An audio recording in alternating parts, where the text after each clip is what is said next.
The legends of memory and storage.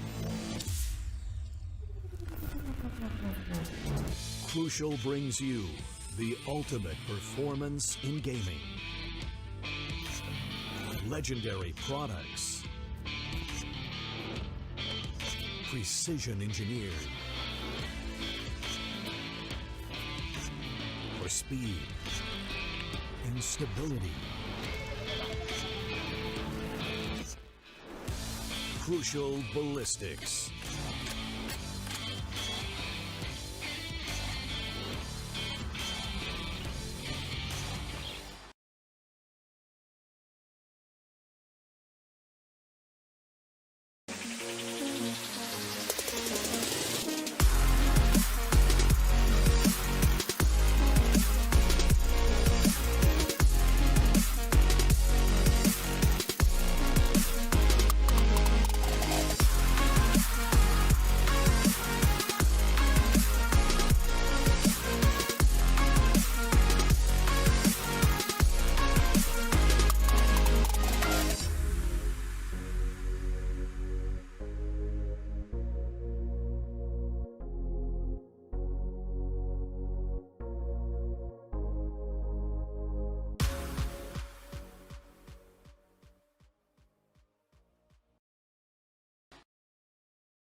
From the legends of memory and storage, Crucial brings you the ultimate performance in gaming. Legendary products, precision engineered for speed and stability. Crucial Ballistics.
Good evening there, ladies and gentlemen, and welcome back to the LG Ultragear presents the Esports Tec Gauntlet Season 4, powered by Crucial, with our apparel partners being 656. It's gonna be another new day, it's gonna be another new matchup. And hey, I know that the Gauntlet's been like one match here and there, but it's gonna be your boy Aggressive joining on the hot seat once again here with my main man, Crips. How you feeling, man? And it's been such a long time since I've been back here on the hot seat for the Gauntlet. I know, right? I kind of missed you. But I also missed some high octane Valorant action a little bit more. Nothing personal, Aggie. Team Yeah. Exploit and True Rippers are going to be playing today. And as we all know, these guys pack a lot of firepower. Individually, every single member on the server today can frag out and clutch out. So this is going to be one hell of a match for it, especially our highlights guy. He's going to have to keep spamming that highlight button really, really often. He already gave his confirmation. He's gonna be ready for it. But at the same time, ladies and gentlemen, are you really gonna be ready for the MVP standings as well here? Because these players have been pretty much the hottest thing in this entire tournament. And you can see it. They all look cool, they all look fly. And I do believe that Paradox, he's in it to win it all. He's been here for the longest of times. And now he has the best opportunity to stick to that #1 spot and make sure he never shifts away from it. But Raw Fuel, he's right on his tail. Raw Fuel right on his tail, Smokey and Knight Rider also following close behind. But with today's match, I have a feeling that Paradox has the opportunity to take the lead ahead of everyone else. While he might be on the number one position because of the number of MVPs he's got, I think he has a chance to equalize the number of kills that Smokey and Knight Rider also have. Maybe he can catch up to that number and then lead the charts in every sense. You should be able to do so pretty well, but at the same time, you have to remember that True Rippers, I believe they haven't played as many games as all of the other teams. I haven't really been able to follow through on the gauntlet as much, so let's head on down over towards the group standings to get a visual representation of what really went up there. I can refresh myself. I can also understand how many matches True Rippers played, what are they really fighting for, and on the other side, what are Team Exploit doing as well, because Team Exploit as a team, we know for a fact that Shooter should be on the standings as well, considering how much of a dominant force he has been. And they have really played the same amount of games. So yeah, they played a bit less in comparison to the other teams. So in general, they're gonna be one map behind. So I understand why Paradox is in such a state with 5 MVPs still. But today's matchup, I do believe will give him the best possible opportunity, just as you stated. But will he be Definitely. able to do it? That's the real question. I think he can do it. I think even Shooter has a chance to get back up on the MVP standings board. He was I there, mean, wasn't he? he was there in the top four up until day before. And when Reckoning played yesterday, Smokey took away his place. So with once again Shooter coming into the lobby, I think he has the chance to get back inside the top four and maybe even come somewhat close to Paradox.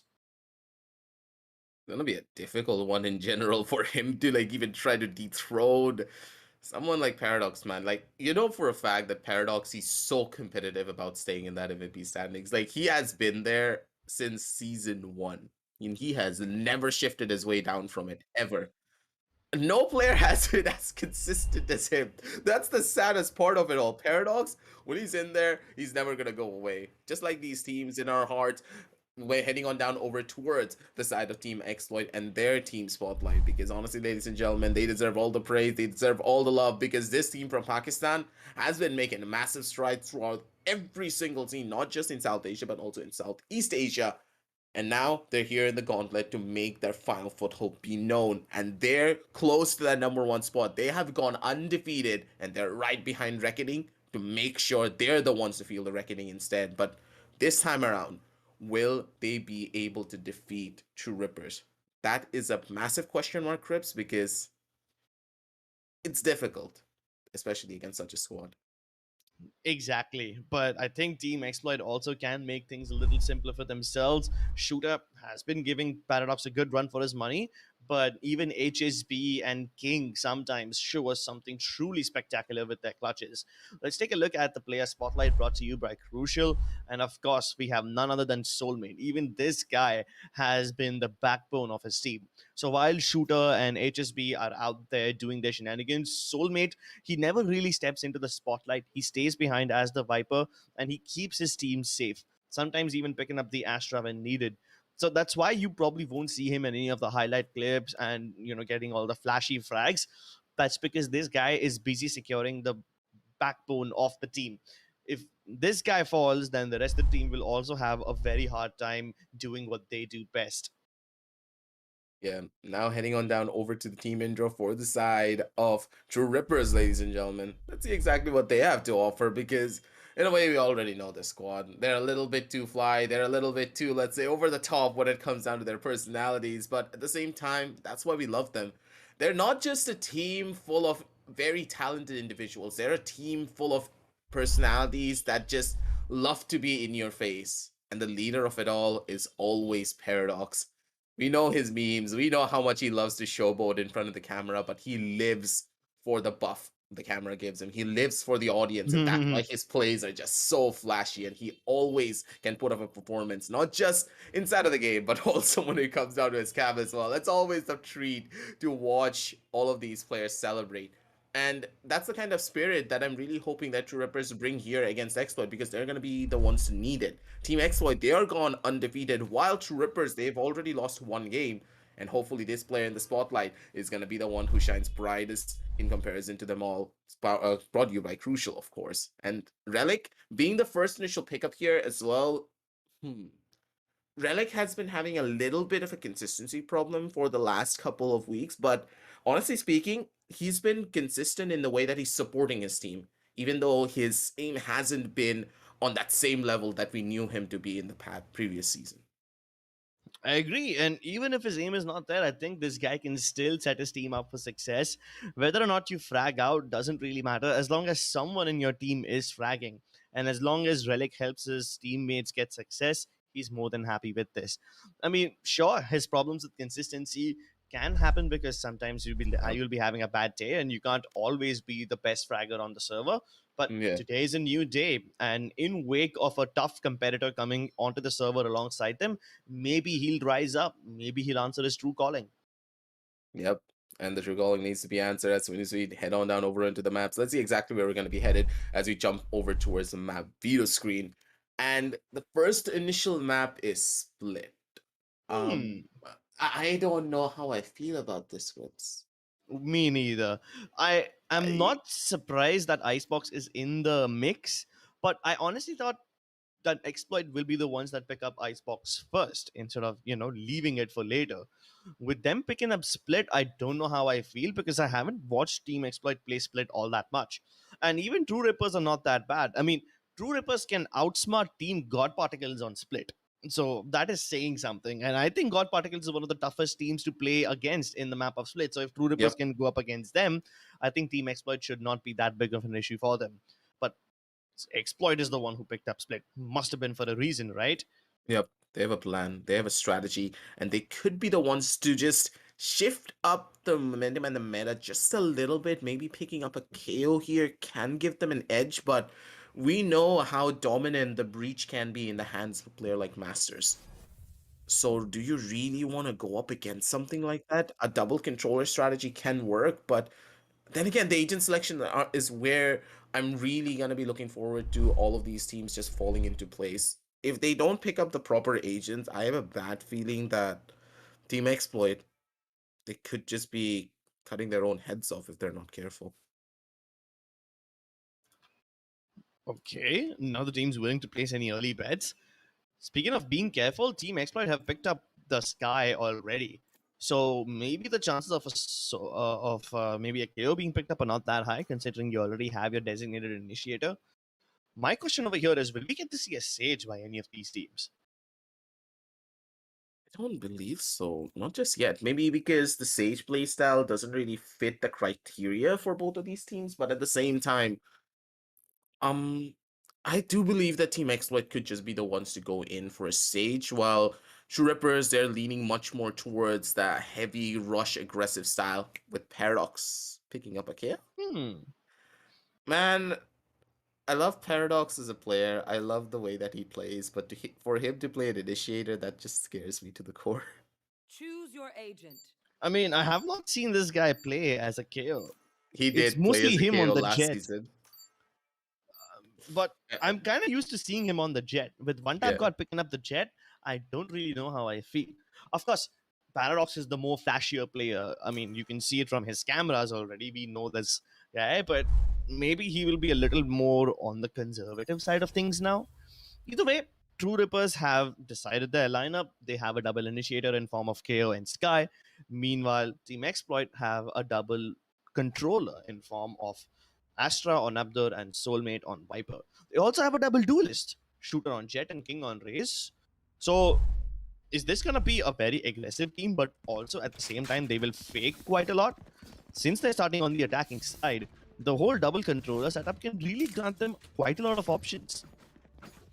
I have to say, Paradox, you're an absolute madman to wear a tank top in the winter, but hey, Hakuna Matata. For now, at least. The True Rippers, they're looking hard, they're looking fly here, but their composition, it leaves me something to be desired for because personally, I love the KO, but to have a KO and a Sky, a double initiator composition on the map of Split, I don't know how I can get behind that. Double Initiator is such a strong comp. We know that for sure. Like, it's pretty much the dominant composition in every other map, but Split is one of the few maps in the entire game where the double initiator composition is a little bit weaker, primarily because on Split, you need a lot more firepower in comparison to actual information, because most of the fights are happening around corners. You can still clear the corners and isolate the 1v1s properly. You don't need that level of utility to give you that information. So Yeah, what are they planning? I mean, they certainly have the firepower, right? King on the raise, he can clear out those corners with the boombot, like you I said. meant True Rippers, by the way. The firepower is on the side of Team Exploit. They have a lot of Yeah. utility to clear out corners. They're playing a very split composition. And True Rippers, though, on the other side, they're playing a much more information-heavy composition. So what is their plan? I think it kind of counters each other, right? Considering that Team Exploit have 2 controllers, they can go anywhere they want. They might even be able to set up fakes. And with True Rippers having 2 initiators, that is conveniently countered, because then they will get the information that they're seeking, no matter how much utility that Team Exploit can throw at them. So it's beautiful balance that the game is being held on. Let's see if the balance maintains itself, or we see a disturbance in the force. God damn it, Star Wars reference is all over the place. And one time, God, his entire life flashed before his eyes, and he could have just gotten popped there. He's actually gonna get popped. Shooter just peeks out and immediately takes him out with a swing. Bones' turn to maybe chime on down through, maybe get that first initial kill. He's jumping down and he still gets the headshot. Bones, he's still gonna be able to do out a lot. And Paradox, he's looking for a lurk, he's looking for a kill, but he's just not gonna be able to find that timing. HSB, his spidey senses were tingling. And with that, pops another head and sends around over to a 2 versus 4. They're gonna rotate down over towards the A side, I do believe, but they're taking it slow, they're taking it steady, and it's all up to Crosshair. Crosshair's gonna be good for 1, but he's not gonna be good for a second. He's actually gonna be good for a second. That's gonna be more than enough. This is a high possibility of a clutch to come on down through from Masters, and maybe, just maybe, it could work. True Rippers, they were so ballsy with that one. Costa did not move at all, but Master will be spotted before he can even land a pixel shot. It was a bit unnerving to watch that, wasn't it? I mean, you have 2 players dying in B Heaven. Paradox also is on the verge of rotating, but Crosshair does not make a peep. His teammates dying all around him. He stays on that brown box, still looking for someone to come through B main. And when nobody shows up, he turns around, kills 2 people. That was even the spike. So I just have to assume that if this happened at a more fortunate time when his teammates were actually around to back him up, maybe True Rippers could have pulled this round off. It would have been a little bit more, and a little bit more simpler for them to find an execution in this such way. But Bones immediately gonna be the one to chime on down through and take down Shaka, being Abdur, of course. And here, Crosshair, he's trying to get as much value out of this round as he possibly can, but Bones, this is such a dangerous play. Bones is gonna biscuit to biscuit. He dies out with only a little bit of damage. Paradox, though, holding from the top side of heaven. Maybe he can find a kill, maybe with the swing of his own, but he has the timing. This is beautiful. Paradox is gonna be good for murder, and he's gonna be able to dip out as well. He's looking for one more, but Paradox, that swing, that's gonna cost them. Yeah, he overstayed his welcome over there. Could have retreated with that kill, maybe even gotten a gun later on in the round. I mean, you have time, plenty of it. There's gonna be a safe plant anyway, so you might as well go around the other side, try to steal that weapon. But it's okay, I mean, it was an eco for them anyway, and True Rippers did not force like they usually do. So it's fine, I guess. They will still be able to buy weapons in the next round. Team Exploit will be on the bonus as usual. If Master can get even 1 more kill, then I would call this eco round a success. I don't think he will, though. Ooh. The Spectre. You can feel the nerves of this gun, honestly speaking. The more I play, the more I feel as though the Spectre is slowly but surely just losing out on its potency. And I like the fact that it's not as strong anymore. People are shifting over to just having a ghost in most occasions these days. But that's the thing. There's a lot of different forms of people who like to pick up the Airy. Some love to pick up the Spectre instead. And in the current meta trips, I want to ask you, do you believe that the Aries will still be a really strong pickup? I mean, after its nerf yesterday, I don't think so anymore. The Spectre still have the run and gun mobility, and especially with the nerf, I don't think it can out-peak a Vandal, or a Phantom for that matter, because that's what Master has. He's being pushed back by all the utility. A one-way smoke put up as well, even the paint shells. That kind of leaves Bones on an island of sorts. Crosshair is here to help, but he doesn't have the favorable angle. And the player that he was looking to help towards stairs is now dead. Paradox took the place of his dead teammate. He will come through for Master, but they are about to swing. Shooter still very keen on picking up that Oh my fight. God, Even the Crosshair. Crosshair is he's pinned in a corner, looking for the flash to help him a little bit, but he needs backup and one-tap gods. He needs to come a little bit sooner. He doesn't arrive in time. Now it's an isolated 1v2. Spots out the race, knows that the jet is planting around the other side, so he can still try to get that trap. Very well done. Amazing stuff. I really thought that one-tap God would have been able to clutch it out in an even more efficient way, maybe even keep his teammate alive if he came a little bit too soon. That has been the problem for True Rippers ever since the start of this game. It's only been 3 rounds, but they have been struggling with the timing coming into B Heaven. At least this time they're able to get the round win. Well-placed Cloudburst over there isolates the 1v1, so he gets what he needs. But still, that recurring problem hasn't been solved yet. I hope True Rippers find a solution. Grips. He baited out a drop by throwing his classic, and they actually believed he fell. Oh yeah, that too. 200 it's IQ this, moves. it's this guy doing a simple cosplay out here? That's the real question, because that was an incredible one. Oh my god, he just casually got the clutch just because of that. They were expecting him to be on another place entirely. Poor old Shooter, he was just not ready for any of that. It's a 1 and 2, man. And I agree with you, though, on the other statement that True Rippers as a team, their individual performances give them so much merit, but together as a team, they're still trying to mesh together those timings so that they can always come on down together on the same front. But for now, we're going to be talking about that a lot more later, because this time around, it's going to be Team Exploits' turn to go in for an execution, fast, heavy rush, and King, with a big bad rocket launcher on his shoulder, he's going to be the one to take down Master, send him back home packing, but still, Paradox, you're playing with fire here, and Soulmate, he's going to be the one to snuff it out. Curiosity kills the cat, and one-tap got a bit too curious, doesn't check both the angles. The crossfire, good enough, but Crosshair eliminates at least one of them. Still a 2 versus 4, a very difficult situation to take out, and Bones can do nothing but recover the weapons, which he will not be allowed to. Good comeback by Team Exploit, and with this thing, they have kind of put the True Rippers economy back in its place, back to square one. Yeah, that's going to be the difficult notion of this entire defense. Now that the eco is broken, what do you really want to do? How much do you want to use that information that you have to maybe go in for a little bit of more aggressive play? Because currently I do believe with the double initiator composition, they are a little bit too stagnant and a little bit too stiff.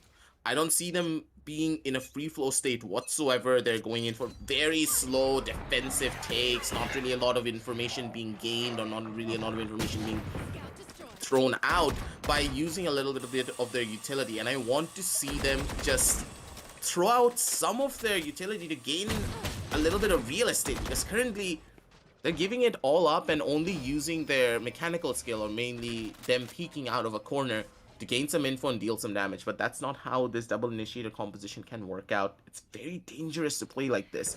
But Paradox, he's playing a dangerous game of his own. So a one-tap god. Whenever I see the jet on this team, I always think it's Paradox, but it's one-tap god.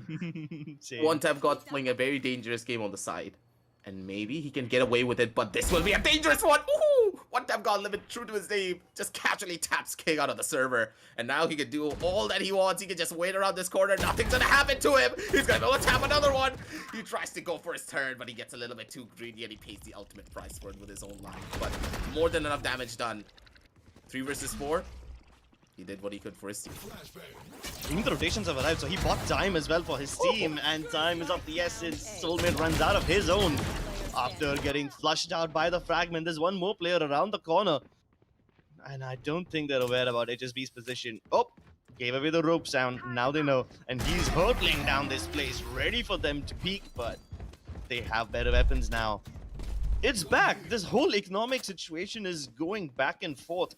I mean, when Exploit were able to win the buy round, they kind of put True Rippers down in the economic dumpster, and now True Rippers win it back. So they're out of the dumpster now, and they are somewhat stabilizing. I mean, this time if True Rippers lose, they still have money for another buy round. I Can't really say the same for Team Exploit though. The tables have turned, but it's not the first time they will turn, nor the last. It's difficult regardless to see how both these teams are going to be playing it all down through. One tap God though.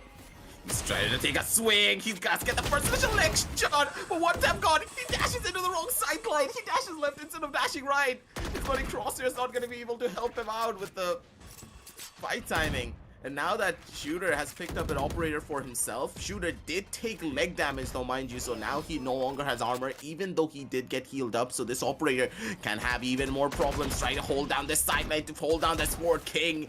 He's going in for a little bit of a jiggle fight. He's trying to take a play. Shooter's position has already been revealed, and they know all of the members are holding down from mid. But Bones, he peeked out into 3 players trying to get that refrag. That's gonna cost him, and with that, it's a 2 versus 4 situation for this retake, which is pretty much impossible. It's better to go in for a save here, otherwise I don't think it's gonna work out. I mean, you've already lost the big gun. The AWP is out of your hands. If Master gets a kill, he'll get the lockdown. Then the 2 versus 3 becomes somewhat doable, but they're not offering fights to him at all. As soon as King peeks out, Shooter's ready for the refrag. Oh, and Shooter is just so precise. He strikes thrice in this round. How on earth are these rounds going back and forth so damn often? It's never stabilizing. None of the teams are being allowed to snowball. And it's just good. It kind of keeps both of them humble, keeps us on the edge of our seats as well. But with Shooter picking up that operator now, I wonder where he's going to station himself. He is more than capable of playing away from his team. And independent playstyle is what Team Exploit are looking to exploit in this game, considering the How many more lineup. puns do you want to throw? I failed as a stand-up comedian, so I'm just trying to make up for it over here, bro. Either way, the whole split approach from Team Exploit is very conducive. Like, their lineup is allowing them to do so, but they haven't done it yet. I wonder when they'll start actually pulling off those splits, like the name of the map suggests. And even True Rippers are not playing in their regular style. We know True Rippers to be a very aggressive team. Yes. They push out a certain area wherever they see nothing They're happening. playing very defensive. Yeah, and they're not pushing out as often as we think. Paradox does get the kill, so maybe Patience will reward him, but the moment I say that, one tap God raised the price for it. No rewards for him. At least they found the spike though. And the fragment doesn't let them pick it back up. So maybe if rotations arrive in time, True Rippers can still hold this, but I don't think they will check it. Hello? And the gravity bell is perfect. And then just casually gets that one play for himself. Paradox though from the sidelines, he wanted to go in for a flash and maybe get a little bit of real estate for himself. He's not going to be able to find out much, but still Bones! Whoa. I think his bones have been broken there instead of King's. One skull crash, that's gonna be a flick, that's gonna be a leg shot as well. Shooter, you're an absolute demon on that operator. Crosshair misses out on one shot, and that's gonna be a little bit of a problem, but they're still gonna be able to hold regardless. Crosshair gets his 3k, he's looking for more. King's pushing up, he spots out the head, and a beautiful flick up and a readjustment to the face. Takes out Crosshair.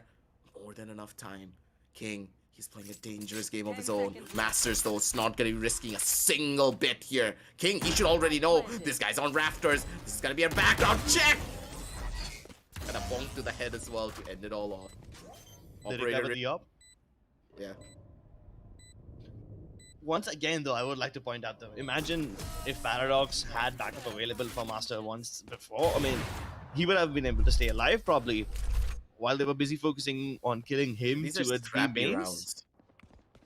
They are definitely scrappy rounds, but even the rotations were a bit scrappy from True Rippers. They're not playing as confidently as we usually see them play.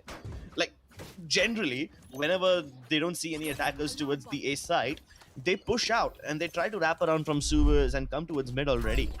They are not doing that. And I wonder why, because it's not like Team Exploit are placing any Sentinel utility. They have no character that can prevent a backstab. So maybe Team True Rippers is not playing it as aggressively as they should.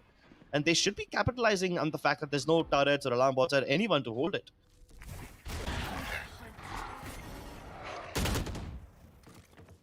For now, though, on this 3 and 4 scoreline, they need to maybe figure out a little bit more of a stronger plan that works out. For now, True Rippers, this is an easy one for them. Soulmate jiggles out on the corner instead of going in for a full-on swing. This is so smart from him. He knows that he should never swing out on the corner completely. good, proper discipline and mechanics. It's going to be awarding him with a lot of information. And now that they know that the operator is towards the sideline of B, they know to take this fight a lot more slower. But Shooter, what's the reaction time, man? He catches him out before the operator is going to be able to fly and dash away. Crosshair from the sidelines. He's trying to be the one to survive. Maybe he's still going to be able to go in for a hold, but that spray is going to cost him. One guy in the back, one guy in the front. That's all that they need to bring. Now it's Bone's turn. Turns around in the worst possible time. Timing's going to be an absolutely cruel mistress for him. And Paradox, he's not going to finish it all off. Has his fragment in his hand. Isolates a 1v1. He does find a couple of the positions, but I don't think it's going to be enough. He needs to wait for his buddy. Both of their positions are already known. Both of them are inside of the site. Masters, you should know this. Where's the communication? Oh, there you go. That is just so sad. Showstopper already used up. He used the null command as well, hoping to deny it, but hey, at least he doesn't die, so he'll take that any day. Master coming in from B Heaven once again. We've seen him in this position before. But Shooter is trying to pull off something that Crosshair did a couple of rounds ago. He is successful at first, but time is ticking away for Paradox. He's trying to go for the half. He gets it, but very low HP. Shooter disengages. He's just trying to waste some time. Beautiful But will he be isolation. successful? Yeah, it's successful. Yes, he will.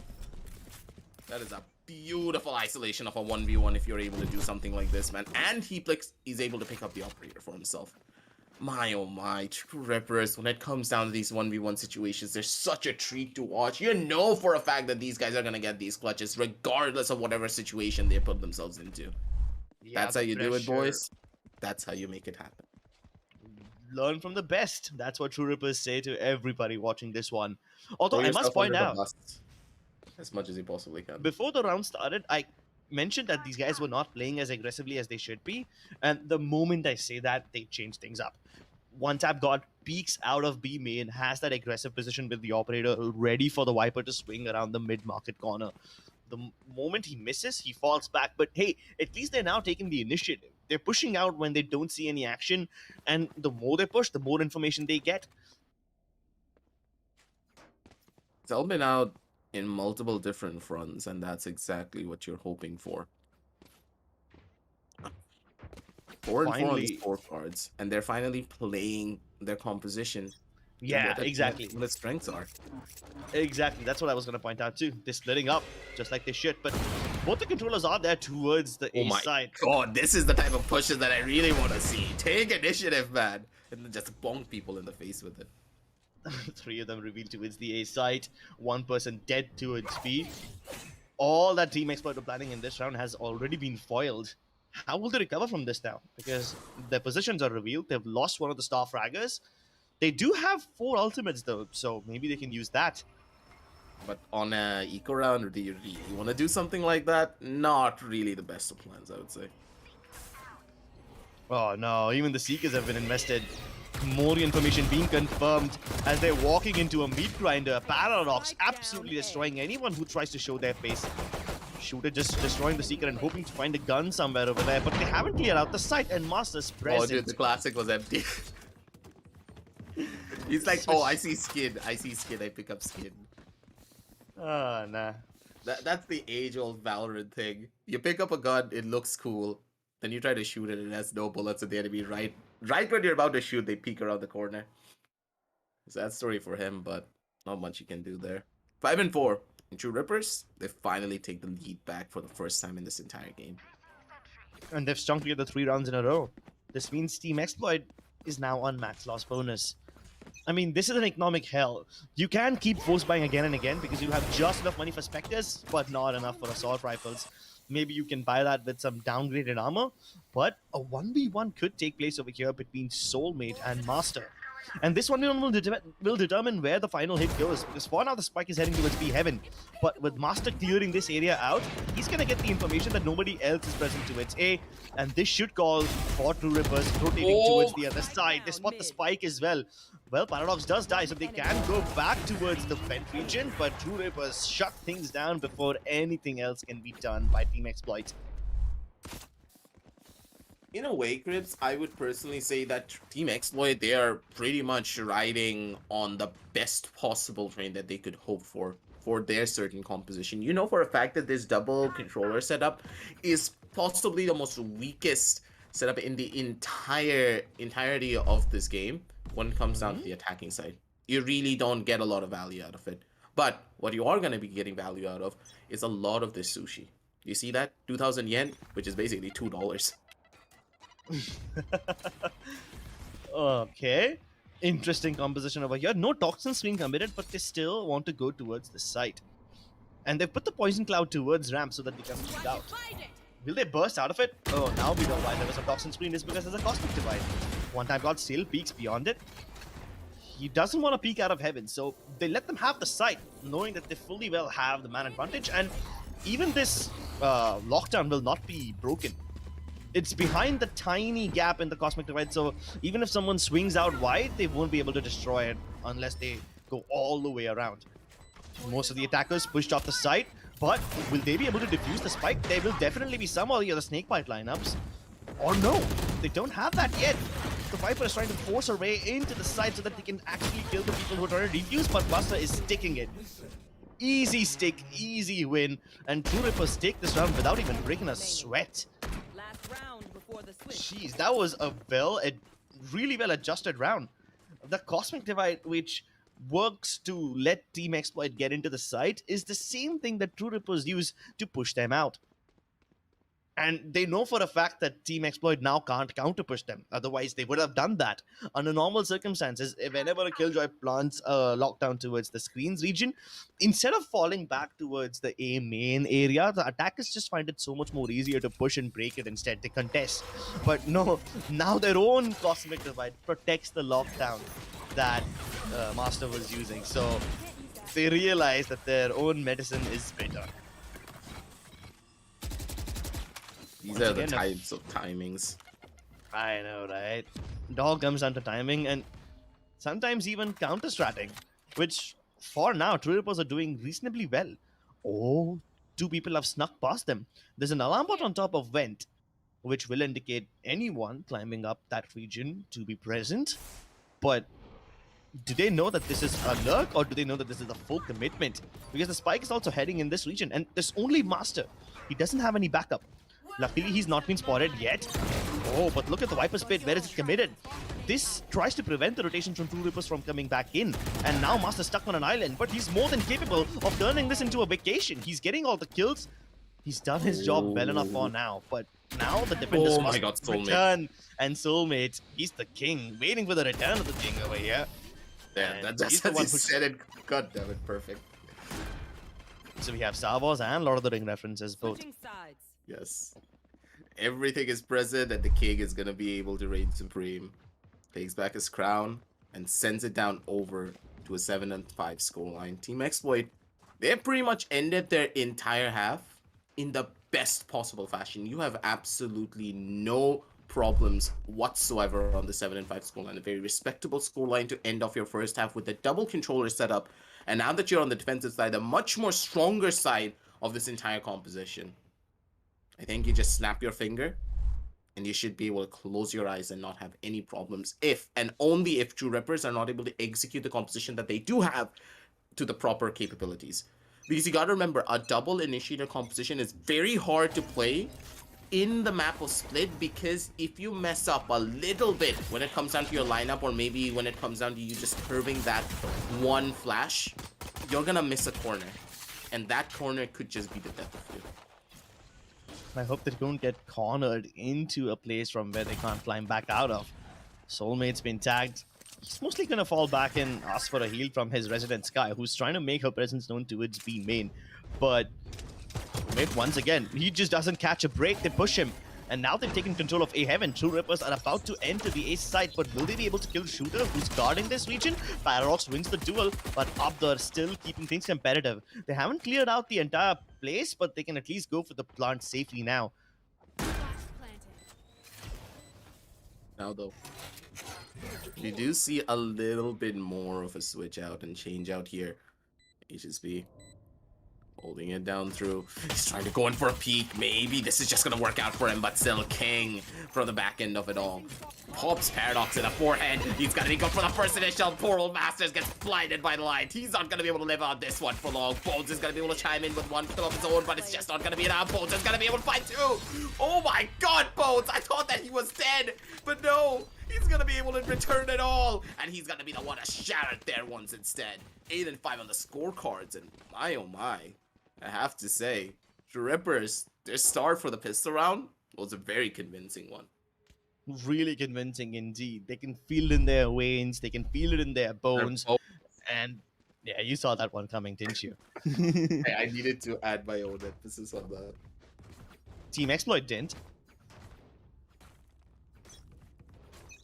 Yeah, Team Exploit, they were just not physically prepared for the way that this execution really went down through. I honestly believe that when you have a double initiator composition, your pistol rounds are the most strongest because as initiators, you have the most utility in the entire game, but sure, Okay. go in for a 5-man, go in for a 3-man rush through mid. It's not a bad plan, but the Rippers, they were expecting it. They're reading the side of the defenders like an open fiddle. Yeah, but even after reading it, they still were taken a little bit by surprise because they couldn't adjust it. It was just a bit too fast. They did lose 2 players. And if Exploit can maybe pick up some weapons from mid now, they will be having a much easier time. If they get even one more kill, I think this will be a good enough eco round. They're trying to pick up those guns, and if they are able to do so, this is a possible eco for them. A little bit of an oversight from the attackers to not just, you know, juggle those guns out of reach of the defenders or maybe just throw them away because they had the time to do so. They could do whatever they want to.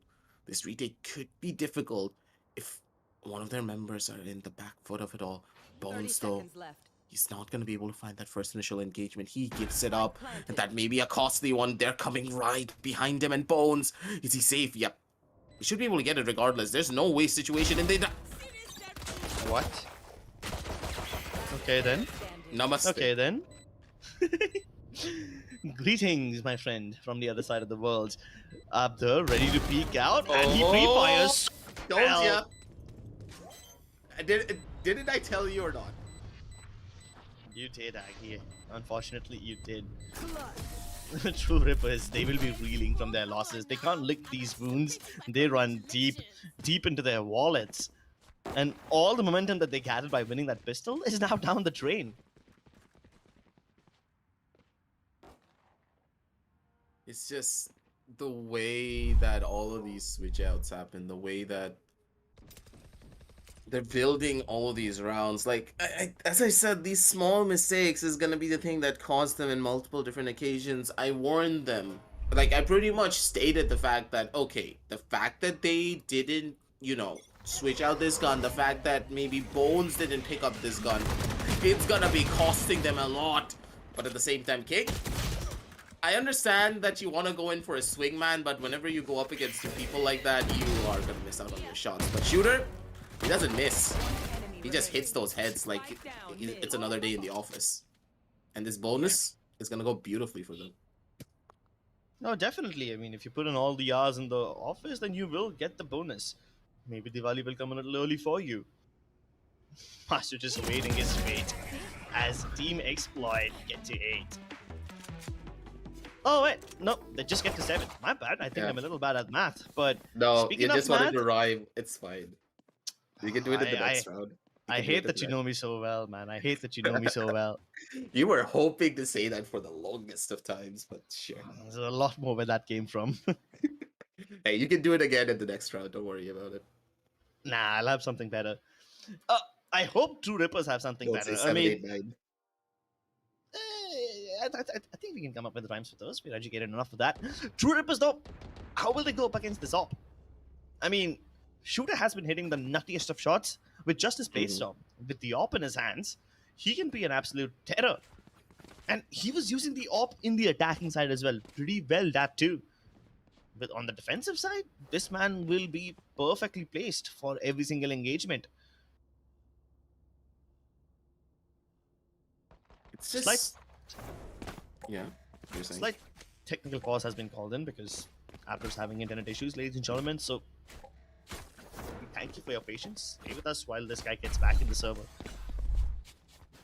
For me, though, I do believe that currently True Rippers, they are getting a little bit too overly aggressive in their playstyles.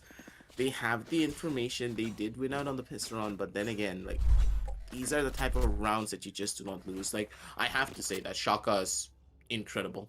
The way that he's able to isolate these 1v1s, the way that he's able to take fights. He snaps his finger and you know for a fact that he's going to be the one to take it away. But for now, at least, switch it up. Bring in something a little bit more different, because currently True Rippers, they're starting to be a little bit too one-dimensional. And at this point, True Rippers, they're dancing. Paradox is vibing out here. God damn it, man. I can't even be mad at these guys. I can't even do any proper analysis when they're vibing this hard. I mean, he's dancing in the game, and outside the game, he's chilling with something that I can only assume is a plate of food beside him. But it's empty. Or is that a bar stool? I can't determine what's in his camera, but his setup definitely does look cool. I mean, I'm surprised he's not wearing sunglasses like he usually does. Sometimes on stream, he'll do that just for the sake of fun. And that's what we love about True Rippers, isn't it? They're reckless, don't give a damn kind of playstyle, the showboating, and of course, the serious amount of memes that these guys give us. Meme team, dream team, you call them whatever you want, but True Rippers are here to stay in our hearts. Maybe even at the top of the scoreboard if they win this match. I mean, if they win it, they'll be tied with, I believe, the third ranked team. If Team Exploit win this, though, they'll definitely take the lead as the undefeated team in their group. Stakes are high for both the teams, just slightly higher for True Rippers as we head into the round finally after such a long time of wait.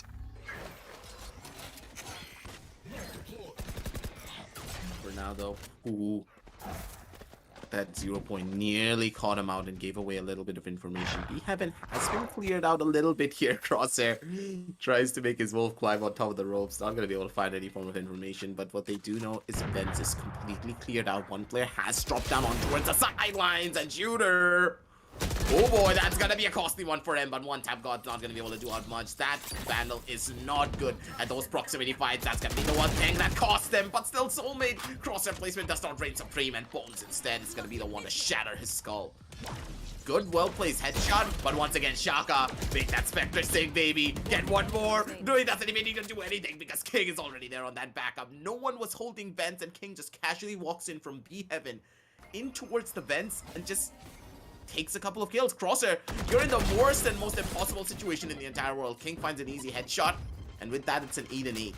Another buy-round loss, mind you. This is a buy-round loss. So now they're stuck in a situation where they either go in for a force buy with very broken economy, or they go in for a save here. I would personally go in for the save because double digits is right around the corner, and you do not want to give that opportunity towards Team Exploit. I hate the fact that True Rippers have to go in this situation. They're the kind of team that will sometimes force buy when they have sufficient money, but now you're in max loss bonus. You will always have just enough money for force buys, but never enough for a 4-1. So when they do eco, they have it. Oh my god, I was about to say something, but Shooter blew away my mind and one tap God's head. Even Aptul follows up. This guy is already picking up kills towards B main. Spike has been spotted. And now Team Exploit don't need to worry about anything. They're just up against a bunch of sheriffs, and I don't think these sheriffs can do much, especially when there's no trading potential on mid. You do see a little bit more of a switch up and a roundup. Okay, My then. God. I take my words back. Okay, boys, here going in for it. Here comes a big man rocket logic. Here comes another player at the bottom. What is happening? They're just WPing their way towards the side. True Rippers, this is not how you play the game of Valorant. This is not how we get away with all of this. One more flash with the spotlights, and Paradox nearly gets a haircut. The bullet just travels right past his neck. One flash in hand, one swing and a dream. It's gonna be Crosshair with another. He has another flash. They should know exactly where Shooter is. Paradox coming in from the top side, and a 2 versus 5. Or was it a 2 versus? Yeah, it was a 2 versus 2v5. They get a clutch, and they get it in the form of a thrifty. I mean, they lose all the buy rounds where they have the advantage, but then they pull off a round which they had absolutely no business winning. Spike was spotted, 3 players were down. Paradox did not even have his ultimate. He got it after he killed someone right there. And the moment he activates it, somehow he gets buffed. And he finds all the shots. In fact, he didn't even have to land the nuttiest of shots in order to win that round. He did so in the first few ones when they engaged towards B main, but after that, all the players of Team Exploit were not even looking in the right direction. Shooter this time, he's looking in the right direction. He is also ready for some nutty frags. But this Cosmic Divide make things a bit awkward. Oh no, not like this, soulmate. He's just shutting them down as they try to walk through that poison cloud. Master has snuck back towards the side. He doesn't want to go for the plant yet. Dude, he wanted to fight. The Phantom Life. Yeah, he got the dink on King, didn't he?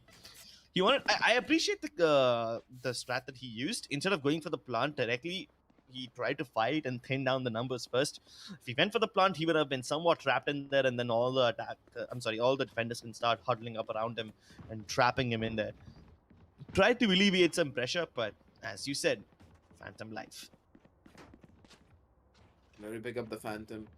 That 140 just comes around the corner and just pretty much puts a damper on all of your plans.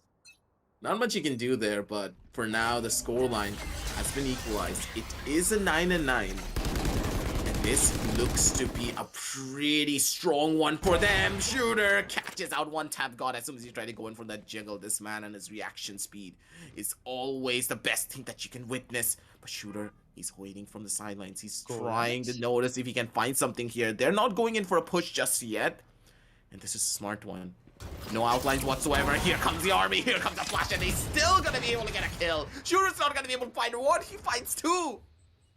And Shooter, he's got this 3k. He's gonna be able to want to make this operator sting. And as soon as he is on the server, ladies and gentlemen, as soon as he is feeling himself on the op, there's nothing in this world that can take him off an angle. Flash drive, guiding light, both those flashes were thrown in his direction. Does he budge? No. Does he miss? Also no. Just Shooter things, man. I mean, all logic thrown out of the window. That man had no chance winning over there. Sure, he's a jet. He can dash back to safety. But getting all those 3 kills left. should not have been possible. Lock him down through. There's not much that they can do here. Save these guns because currently your economy is in the worst possible spot that it could ever be in. Bones, he can drop a weapon for his fellow teammate. He has enough money to do so, but this crossfire is going to be good. If they're able to upgrade this weapon, it's going to be a very beautiful thing for them. The idealist of all situations would be if Bones was the one to get that kill, because you know for a fact if Bones got that kill, he wouldn't have enough money to go in for a buy. I do not believe that the round loss streak bonus did kick in. Yeah, he's just going to get 1,000 credits. Imagine a situation where he did get that extra little bit of a credit boost. He could have still bought a Phantom for his buddy by getting that kill. But it's just on the large scale of things, you don't really need to talk about the micro as much here. We're talking about the macro a lot more. And the macro for both of these teams currently is that True Rippers, they're in a pretty tough spot. And they haven't gotten out of it. Maybe there's a chance they can pull off something like this now. They don't have a full buy, but they have just enough weapons, and one type god has the Blade Storm, so he can work without it as well. Master on the Spectre definitely will be good for run and gun if they give him a chance. But King is holding this angle up close. The moment the peek out of the Nebula, the crossfire between King and Arthur will be perfect. Oh my god. He does what he was hired to do. He kills at least a couple of players over there. But Master gets the trade back, and they have the numbers advantage. They haven't been able to recover the weapons yet, My but God. Shooter with a tiny gap still kills Crosshair. Alright, now things are equalized. Weapons and people available, but the moment I say that, people are dead. Paradox and Master dead in the water, and Bones is nowhere near to help them or retrieve the spike. He's good for the kills though. And HSB also isn't that healthy either. The curse of the sky, she can't heal herself, but she can blind her enemies and bury them with a smile. That one dark really quickly. I'm imagining Sky in this situation just throwing out a flash, being like, oh, you're blinded by the light. Let me just pull out a shovel, dig your grave, and just throw you in there while you're still blinded. Yeah. They need to blind them by the light to actually feel their touch. without which they can't sleep. I am kind of worried of what kind of videos you've been watching recently, man. What Just kind the of horror weekend, stories? man. Just the weekend. God damn it. That song will always be in our hearts. But for now, True Rippers, I do believe that they need to go above and beyond to try and win it back from our side. Because currently, they haven't really been playing to the best of their capabilities. They're starting to make a lot of different mistakes. They're going in for very one-dimensional pushes without really switching much up. And the utility that they do have, it's not being used to give them any form of information. They're using it to try and brute force their way into a sideline, and that's what's costing them. One Tap God does find the trade, but it's a costly one. You lost the Sky. You lost your Flash. And Paradox, if he dies here as well, it's all over. Oh no, but they're still winning the fight. Paradox pulling out the 0 point at the worst time possible. The trade does come through later on, but things could have been better. More attackers could have been alive at this time. Soulmate wrapping around. At least now they know for a fact that the spike will be going towards the B side no matter what happens. So if they do plant, then HSP can use his Seekers and gather some information. The only thing that could potentially ruin this is Paradox Now Command, which I'm not sure he'll use in this round. Oh, if they break all the Seekers before Paradox gets spotted, this will be amazing, but he's distracted. Soulmate uses this advantage, but One Tap God keeps it in their bag. Wow, I really thought One Tap God would die over there because he was flashed as well. He had the sun in his face and he still wins it. He just started walking. I love that. When players do something like this, you just cannot predict it. I don't understand why it works, but it works so beautifully even against the top pros. So, hey, that's something that I need to start doing as well. You take a corner and you just keep walking from that angle. You just don't stop. And then your opponent's like, you know the meme where the loading screen just shows up in front of your face? That's kind of what it feels like. When they start walking into a corner, you're like, oh, did they go then DC'd? Maybe I don't want to shoot them. You start spraying, you whiff all your bullets, and they suddenly just tap you in the forehead or just shoot you with the operator on the body. And you're like, why are you still walking out of the corner? Why are you over there? No, bamboozles for the foozles. To be honest, I'm very worried about this. See, this is exactly what I'd been looking forward to. An attacking side operator finally in the hands of True Rippers. We haven't seen them pull it off before, but they are gonna do it now. But Bones getting killed like that, it's a bit awkward. Flash is being committed, HSB lining them up. Oh my lord. He not only kills everyone else, but he confirms Paradox, so he cannot be revived. 1v2 and One Tap God has barely any HP left. They know his position. The boombot hasn't been broken. And the paint shells will definitely finish off what the boombot could not. Is this an end up and a switch up? It's 10-12. And it feels as though Team Exploit. This map pickup for Split and their much more versatile composition. Remember what I said before, that this double double controller setup, is the most strongest setup that you can have on Split. As soon as you swap over to defense, you just need to survive your own attacking rounds. And the fact that they did so on a 7-5 scoreline gave them that small advantage that they needed to push them over that edge to get this 10-12. And it can work out for them beautifully. Amazing. But Team Exploit are on the verge of finishing this map. And True Rippers are having an economic meltdown at the worst time possible. They don't even have proper weaponry. Only Crosshair and Master can afford weapons. Everyone else switching to Spectres and Sheriffs. I wonder if they can find whatever they need. They have nothing but pennies and pocket lint and maybe a little bit of hope in their hearts. And instead of going for a split approach or information-oriented approach like you pointed out, they are going for a burst execute. Not sure how well this will pay off for them. Bones can use the Cosmic Divide to, divvy up the A side. Seekers can probably help them out, but they can't protect them from the op. Or maybe they can.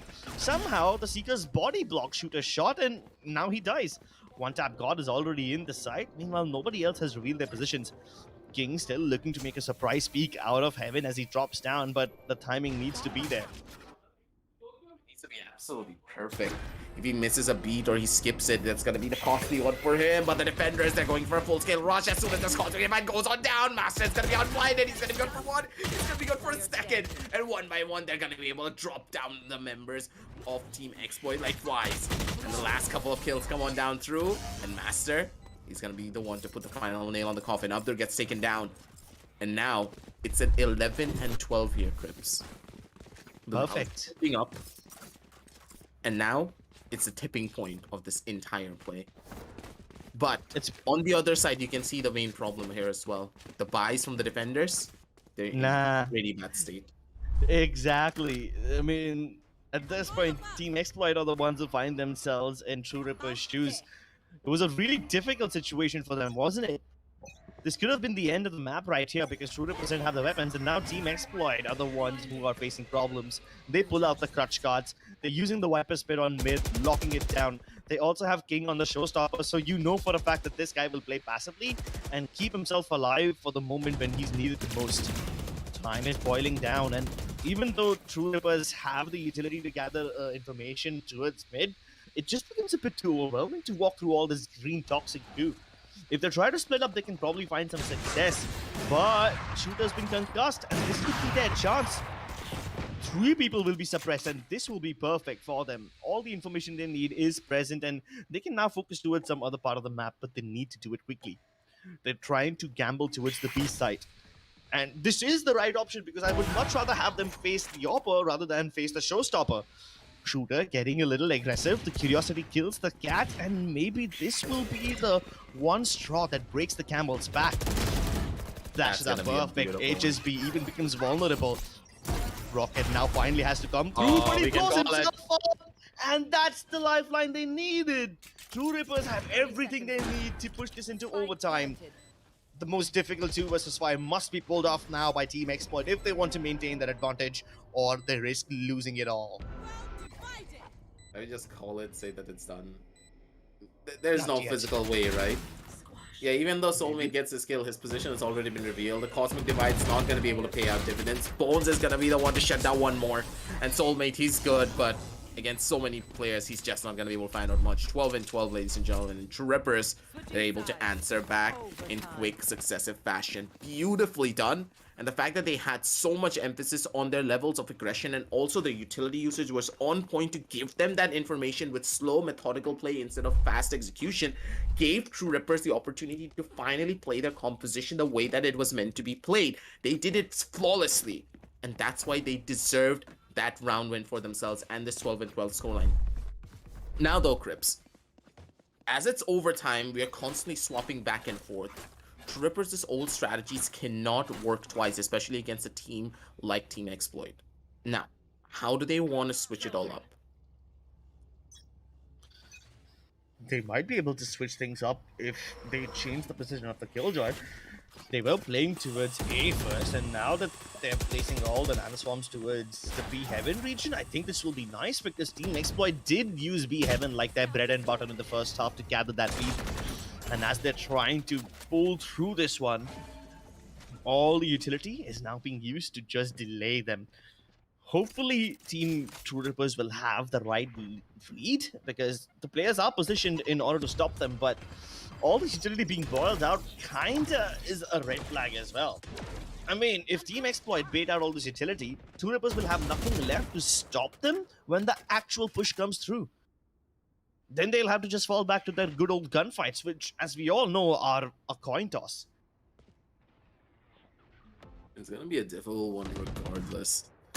For now, it's just about taking a couple of swings. It's just about taking a couple of fights. Paradox, he spotted out the head of Shooter, but Shooter with his fast reactions is gonna be able to dash on away towards safety. But Paradox, one on your left, one on your right. Where you're gonna run, where you're gonna hide, absolutely nowhere because they have all of the information in the entire world. They're gonna be able to take down even more. Bones is gonna be able to shut down 2 though, and one of their players is extremely low on HP. One tap gun, not in the best of states. He does not have a proper gun. Is gonna be able to switch out and get his buddy Bones' gun instead. Has a Phantom in his hand, going in for this take, going in for this push. Spots out 1, spots out 2, and it's gonna be one tap gun, and Masters coming in clutch with a clean military style execution. Slices the pie beautifully, takes 1 out, takes down 2. 13 and 12. And True Rippers, they take this entire defensive half in the most cleanest way possible. Trades were there, everything was present, and Crips, this was one round where they actually played together as a roster, didn't go in for aggressive pushes, and the timing was immaculate between every single one of their players. Exactly. And remember that in the first half, we were talking about timing way too much. That's because Team True Rippers was struggling with it. Every time somebody tried to come in through B Heaven, they were either too early that they caught out, they were caught out by themselves and they couldn't trade, or they were too late. This time it Oh was my perfect. god. And another perfect start yet again for True Rippers as they catch one of the most dangerous players. Shooter, the top fragger of Team Exploit, is out of the game, and they might just get a collateral over here. One tap god still will be forced outside, so things are coming back to normal for Team Exploit. But in this 4v4, we know for a fact that the advantage always lies with the attackers. The defenders must spread their forces thin in order to catch every corner of the map and make sure that they have lines of sight. And that Trailblazer cleared out so much area. It didn't spot anyone towards B Heaven.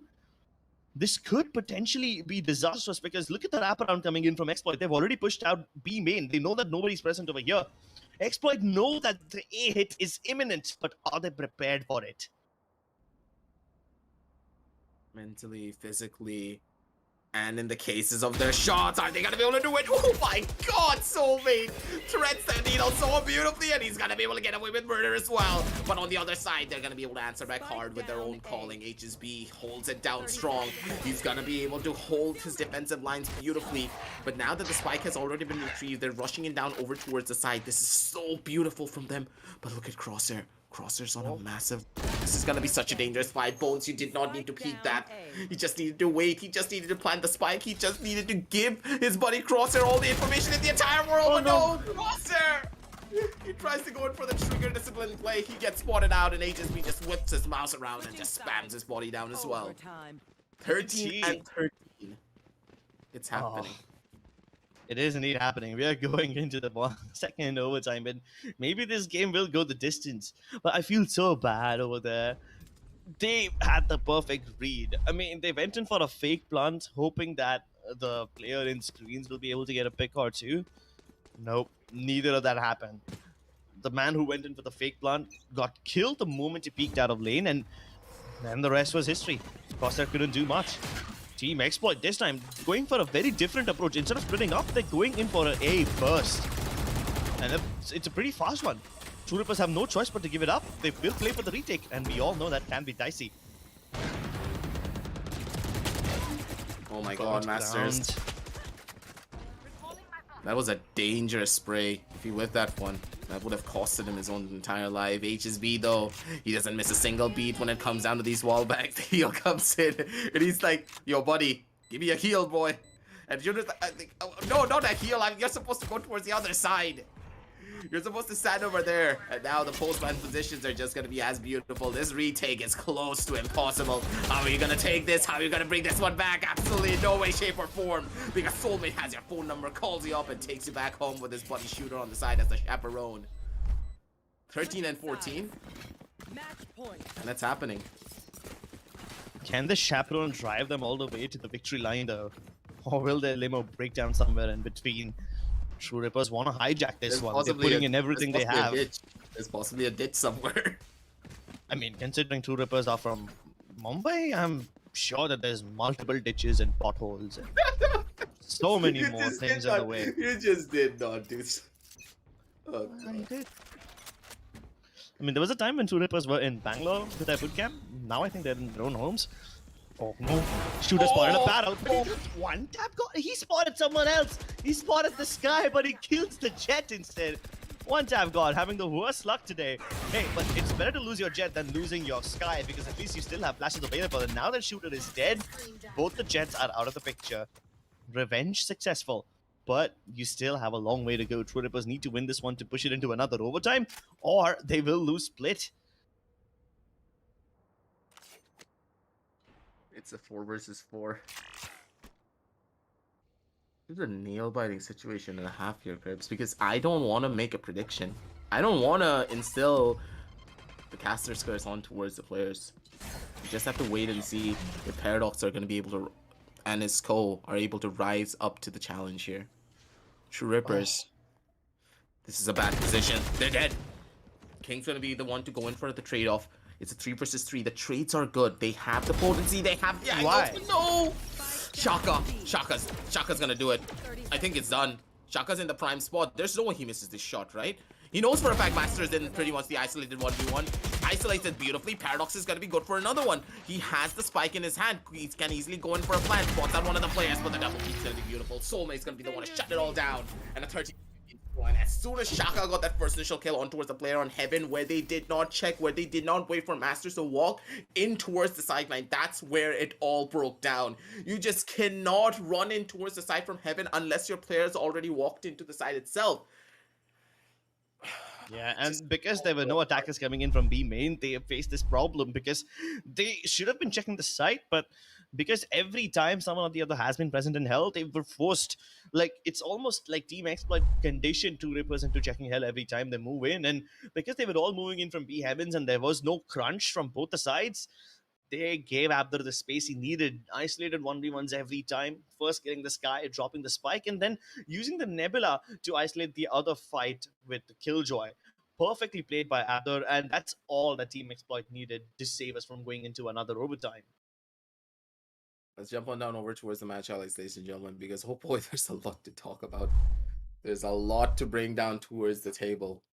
And for now, at least, it was True Rippers dropping the ball primarily due to very, very, I don't know, mistakes that stuck out like a sore thumb. Like, Grips, honestly speaking, there were no small mistakes that True Rippers made. Like, it was all a couple of fundamental mistakes when it came down to the communication of the team. And that's what brought them down. Their aim was on point. They were hitting all of their shots. The clutches were there. Just look at this round by itself. It just speaks volumes of how incredible of a team True Rippers is on an individual level. But today, as a team, it just wasn't as present. I do believe it could be the map was split and the composition that they were playing, because this comp requires you to communicate flawlessly. If you're not able to do so, nothing's going to click. I mean, we pointed out some problems in the composition, especially in the second half. But in the first half, I think the problem was that True Rippers were not playing like their true selves. Like, they were not playing aggressively enough in the first few rounds of the game, which gave Team Exploit the map control they needed, gave them the freedom they needed. They started to play aggressively after the sixth round, which is when we saw the Jet in form of One Tap God picking up the op, and that's when they started to play aggressively towards A main and B main, which is something they should have done right from the start. That's their natural play style. And I think because of that, they didn't have the information they needed in the first few rounds, and that's why Team Expert was able to take the lead. I mean, it's understandable that True Rippers don't want to play aggressively because they don't need to push to gather information, right? They have a lineup that is conducive enough to gather information, but it just wasn't happening. Team Exploit was just being patient, and True Rippers, because they did not do anything except use the utility to hold Exploit at bay, they were left with absolutely nothing when the final push from Exploit came through. And Exploit also did a very good job of not getting revealed by all the utility that True Rippers were throwing. They were just using it, burning it out, and it turned into a war of attrition later on. And then in the second half, when True Rippers, like you said, were not gathering the information enough, the problems become worse.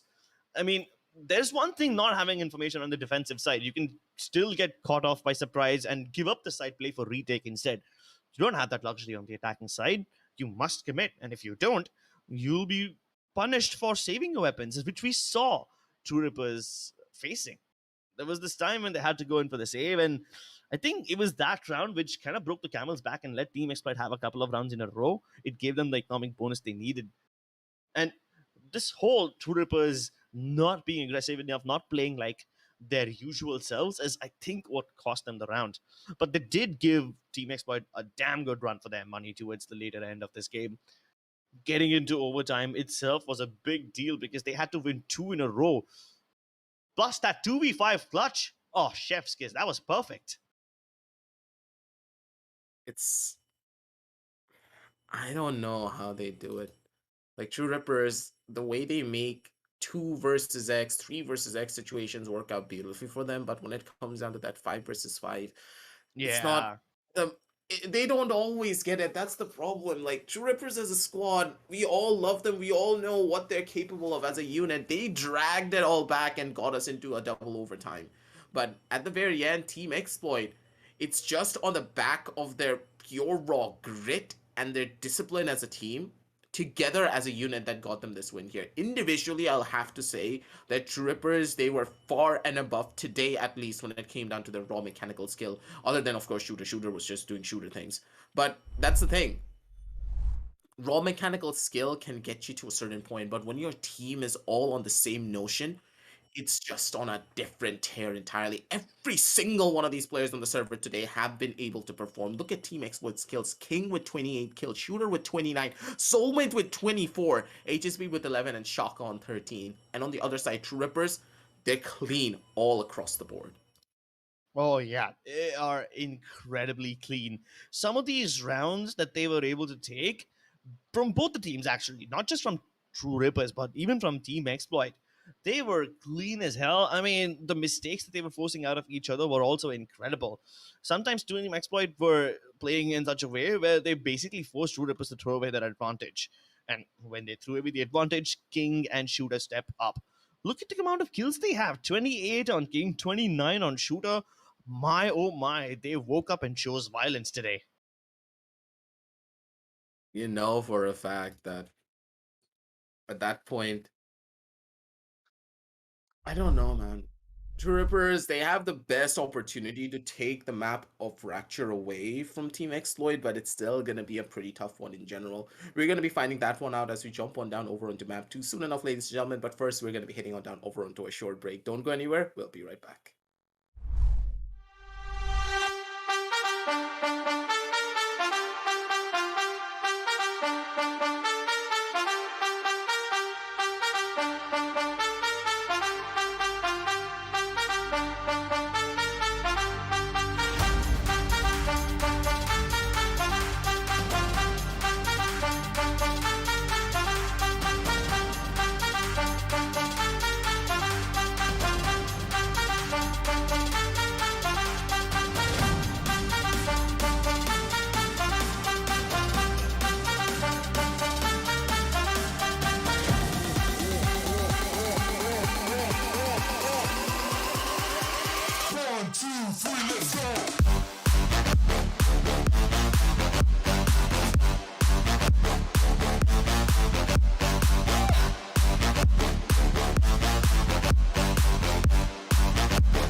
the legends of memory and storage.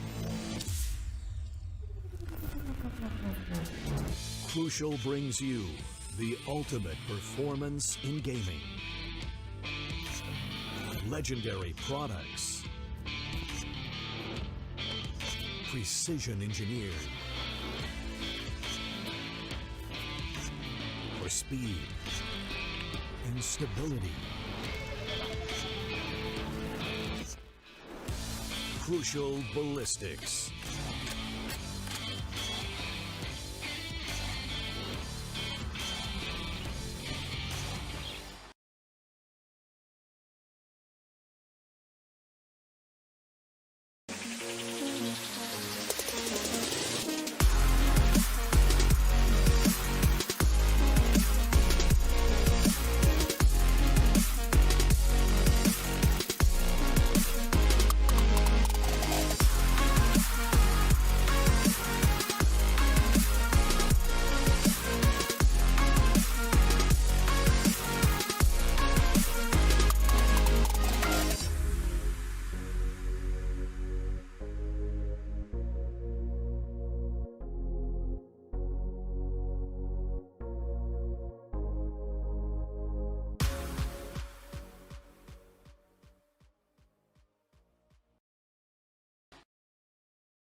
Hey guys, welcome back to LG Ultragear presents Tec Gauntlet Season 4, powered by Crucial and our apparel partner 656. We have Salty for the second game. Woohoo! Aggie had to step out for some reasons, but Salty is more than enough to cast some Fracture. And boy, oh boy, I am looking forward to Fracture quite a lot. We don't get to see it very often. And the few Yeah. times that we do get to see it, it's when True Rippers picks it up. Now, I am a little concerned though. The first map went into double overtime. Team Exploit won at 15-13.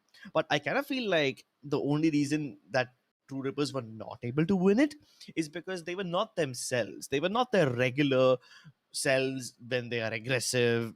You know how Split used to be like Yeah. for Team True Rippers.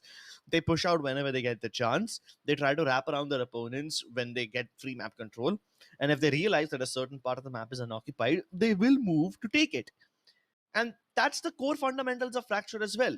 If you see an area empty, if you don't spot any attackers over there, you can push and try to capture that area for yourself. Maybe get some more map control, maybe work in a backstab quickly. All that is fundamental in Fracture. And if True Rippers were not doing that on Split, do you think they'll do it on Fracture? Because one must be prepared to play aggressively on Fracture. There's no other choice. Otherwise, you will lose. You snooze, you lose, and defense is the name of the is actually not the name of the game. You have to play it Yeah. a little bit on the front foot. Absolutely. I feel like for True Rippers, just like you mentioned, the win condition would be to kind of reinvent themselves and find their old form. Just like you mentioned, they are always very aggressive. And I kind of hope to see that aggressive front on the map of Fracture as well. And they also have an advantage, Crips. They start on attack, right? For Team Exploit, they start on defense, have a lot of problems to deal with. They might just give up the first half of the game on Fracture. And I feel like for True Rippers, that is what they want. That they need that extra edge of confidence right at the start to maybe get their mojo back, and they can ride that tide till the finish of the game because they need this map. If they lose this, they kind of lose this entire series as well. And I'm pretty sure the kind of position True Rippers are right now, they need to win this game to kind of stabilize their position on the group standings and in the league. Yeah, they need to stabilize their position in the league. I mean, Team Exploit don't need to do that. They're already in the lead. They Yeah, are they're about to be. unbeaten. Yeah, they're unbeaten so far. And if they win this one, then they'll be up there on the top of the scoreboard Yeah. alongside Reckoning Esports. And then Exploit versus Reckoning definitely will be a match to witness. But for now, True Rippers determine whether or not they go undefeated in this series or not. If they even take a map off of them, that will be amazing. Then they'll be forced to go towards Icebox, and Icebox can be even playing grounds for both these teams. We know Yeah. that Exploit are good at it, but True Rippers also aren't that bad either on Icebox, so that could go either way. But what's gonna happen in Split? Will True Rippers be able to take it? Because given the way Exploit are hitting their shots, I kind of feel like the whole split approach will come to bite True Rippers in the butt later on, because the isolated frags will always be taken up by Team Exploit.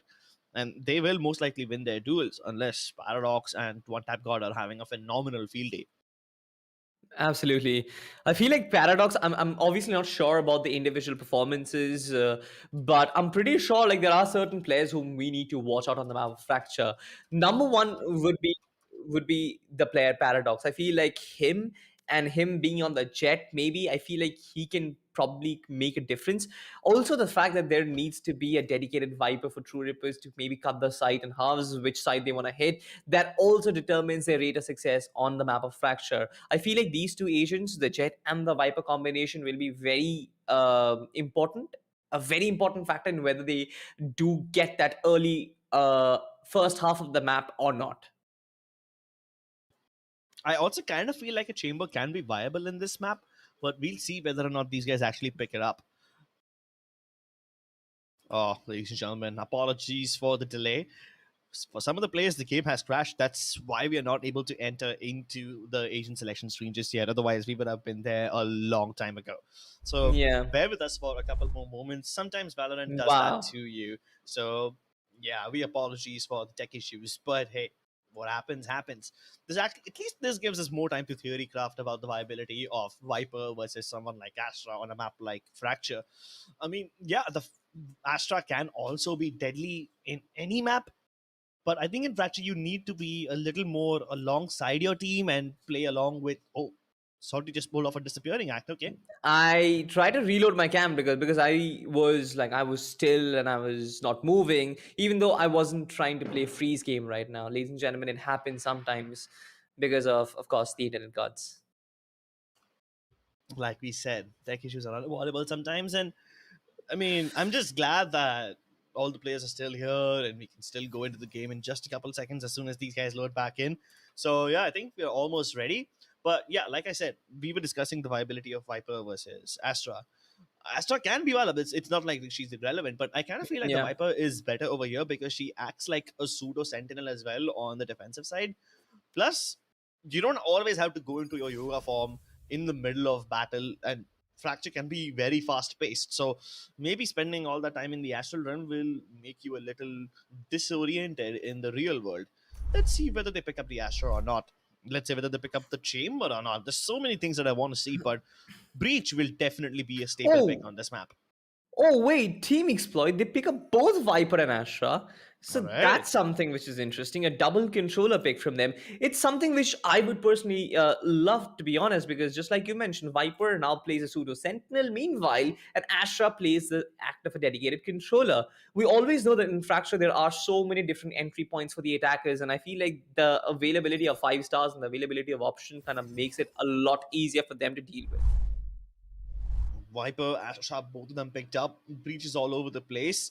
Let's see what happens, ladies and gentlemen. We're about to hop into the game, and it's going to be a high energy one. If you guys want to replenish your energy, go ahead and scan that QR code and get the Red Bull cans that you so rightly deserve. We're going to be having an exciting game on our hands, and I always love seeing Fracture. But once again, ladies and gentlemen, Valorant lobbies are just creating so many problems these days. Oh Again! no. Oh, What? yeah, I know, right? I mean, it happens sometimes. It's not even our fault. I mean, it's just the game that we love and cherish so much. And, sometimes the things that we love are the ones that hurt us the most. So, Yeah. ladies and gentlemen, apologies for the tech issues. We'll be going on a short break soon, and we'll be back when the game is fully ready, and we'll be back with some cool action. Till then, keep watching LG Ultra Gear Esports Club Gauntlet Season 4, powered by Crucial and 6x6. We'll be around in just a bit.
Welcome back, ladies and gentlemen, to LG Ultra Gear TEC Gauntlet Season 4, powered by Crucial and 6x6. We are back with the agent selection, ladies and gentlemen, and this time things hopefully won't go wrong. Breaches picked up by both the sides is not a problem, but King is contemplating picking up the chamber. Crosshair has already fixed in the chamber, so we finally do get to see some Yeah. action on that end. Absolutely love that. Would love that. But we have a double duelist composition from the side of Team True Rippers. Now, this is something which I would personally love. I feel like the fact that you have two duelists who can take up free roles and roam around the entirety of the map can give them a lot of versatility in attack. And that is what True Rippers want, right? They are on the attacking side and they should capitalize on their first opportunities. They are playing a single controller composition on Bones, on the Viper. On the other side, we already talked about how we have got a Viper as well as a controller. The only thing is there's no Jet on Team Exploit. This is probably the first time I'm seeing Shooter play something apart from Jet. Select He is your playing the agent. Raze. So far, King might actually pick up the Cypher. HSB has confirmed Breach. So Breach is on either end. We don't have Chamber on Team Exploit. We have Chamber on Team True Rippers. And you can see we've got a difference in controllers as well, Krebs. So what are your thoughts about this entire composition? Because I feel like there's a lot of difference in how these teams are approaching the game so far. Oh, definitely. So the Chamber and Cypher don't really bother me as much because both of them are Sentinels. The only difference is True Rippers want to play a lot more aggressively, and that's kind of made obvious by the fact that they have picked up two duelists. And both these duelists are mobility-based characters. The Raze Yeah. and the Jet definitely can cover a lot of ground, and if the flashes from one tap god are perfect, then these guys will have absolutely no trouble breaching the sites. Pun intended, but they are starting on the attacking side, so I think they are going to be relying on a lot of momentum. And if True Rippers carry that momentum into the second map, that will be great. It was missing in Split. I hope they can bring their relentless violence and pace back. And if they find their true selves once again, then True Rippers can definitely take this map. But Exploit, on the other hand, have a lot more options in their arsenal, considering that they have two controllers. And with Viper doubling up as a pseudo sentinel on the defensive half, I think King is gonna have some nice company with his defenses. Absolutely. Looking at the players, I feel like Team True Rippers, they're pretty chill right now. Paradox is munching onto something. Knowing him, I'm pretty sure that this guy is not stressing one bit. For him, the job remains same every single day, isn't it, Cribbs? Like going into the server, killing heads, and dropping Um, bodies, and he does it every single time. was Master asleep? Kind of look like he was tired. I don't know. I have no clue. Team Exploit are also pretty chill, to be honest. I'm always inspired looking at HSB and how I would say relaxed he is. Like we saw last day, he was sitting in a very non-gamer position, but he was still like top fragging and impacting the most with his team. His flashes and all, they were great. Once again, he's just surfing, cruising some Instagram between the games and all. I'm pretty sure posting stories of how good his impact in the last game was and how prepared he is for the next game as well. Team Exploit, they always give off this vibe, but I'm also pretty sure that they're very focused on the game as well. Yeah, speaking of focus, True Rippers are gonna need all their focus to make this map possible. We're just waiting to load into the game, ladies and gentlemen, and very soon we'll get to see some high octane action. I'm excited to see what True Rippers bring to the table because, given the way the split went, they kind of took some time to get into the groove of things. And if they have found their groove, hopefully they'll be able to do well. A smile on Master's face does make me feel a little better as well. And I'm just admiring the fact that even in the face of adversity, True Rippers, they don't stop having fun. And to be honest, there's no reason why they should panic. Split was a very close call game, even when it was like Team Exploits map pick. Now we understand that True Rippers also are pretty good on that map, but then the fact that it went to overtime is a testament to how Team True Rippers played and how good they were on the map as well. You mentioned they were not the usual self. That is fine, but just think about this, right? Even when you're not in your best form, the fact that you're still pulling in games like that, where you're still sticking till the final third of the game, or you're taking that game to overtime, is a very big compliment for any team in particular. And that is probably one of the most things about like professional circuit. If you're consistent on your bad days as well, nothing makes you stronger than that. Consistency is the key, and True Rippers need to channel all their consistency in this map. If they do not, this will be their second loss. Team Exploit, on the other hand, want to go for a flawless run in the tournament and get as close to Reckoning Esports as possible, and that's why they must win this one. If they do it, then they will be undefeated in the tournament so far, and that is a great advantage to have. With 4 wins, you almost definitely secure your spot in the playoffs. And Team Yeah. Exploit, they want that early reservation. Absolutely, why not? Early reservation would kind of give them an advantage as well. If you seed higher up in the group stages, you kind of play against the lower ranked teams in your playoffs as well. Makes it a little easier. Of course, all the teams in the gauntlet right now are almost an even Stevens affair. Like, none of them are, I would say, a class apart at this point. It's just a difference in strategies and how they approach the game. So far, the mechanical skills and everything else, it's just at the same tier. But even then, ranking higher up kind of puts you at an advantage. If not a realistic advantage, I would obviously talk about the psychological advantage that there is. But we're still waiting for the game to begin. Pings of certain players are a little high, and that we have sort of experienced when these inter-regional players, kind of play against each other. We have seen it happen with Salt, we've seen it happen with Arrow as well, and now Team Exploit is sort of facing the same issue. And I think that's common because, of course, makes sense. They're playing on a different server and all. But again, just waiting for these players and waiting for the internet gods to have mercy on us, the server gods to have mercy on us, so that we can enjoy the game as soon as it begins.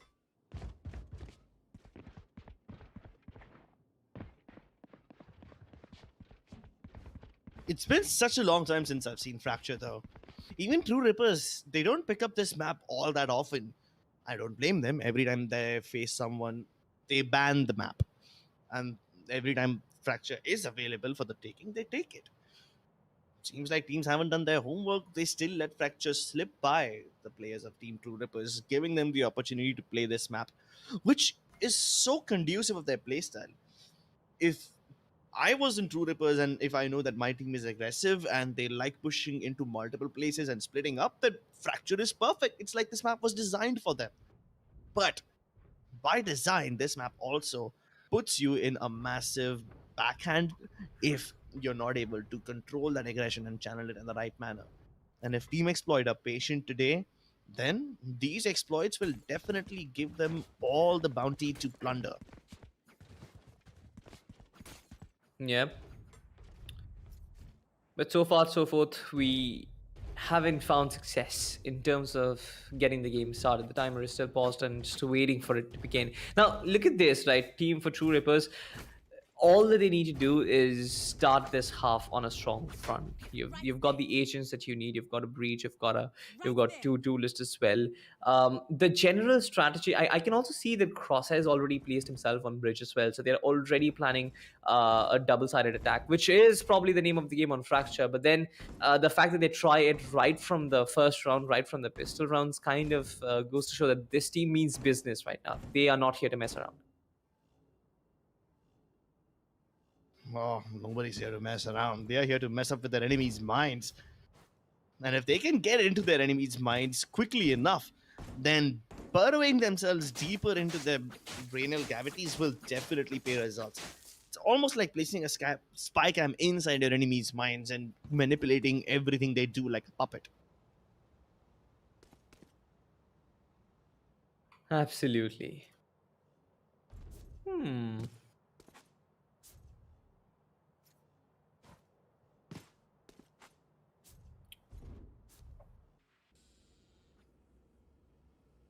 Awkward silence.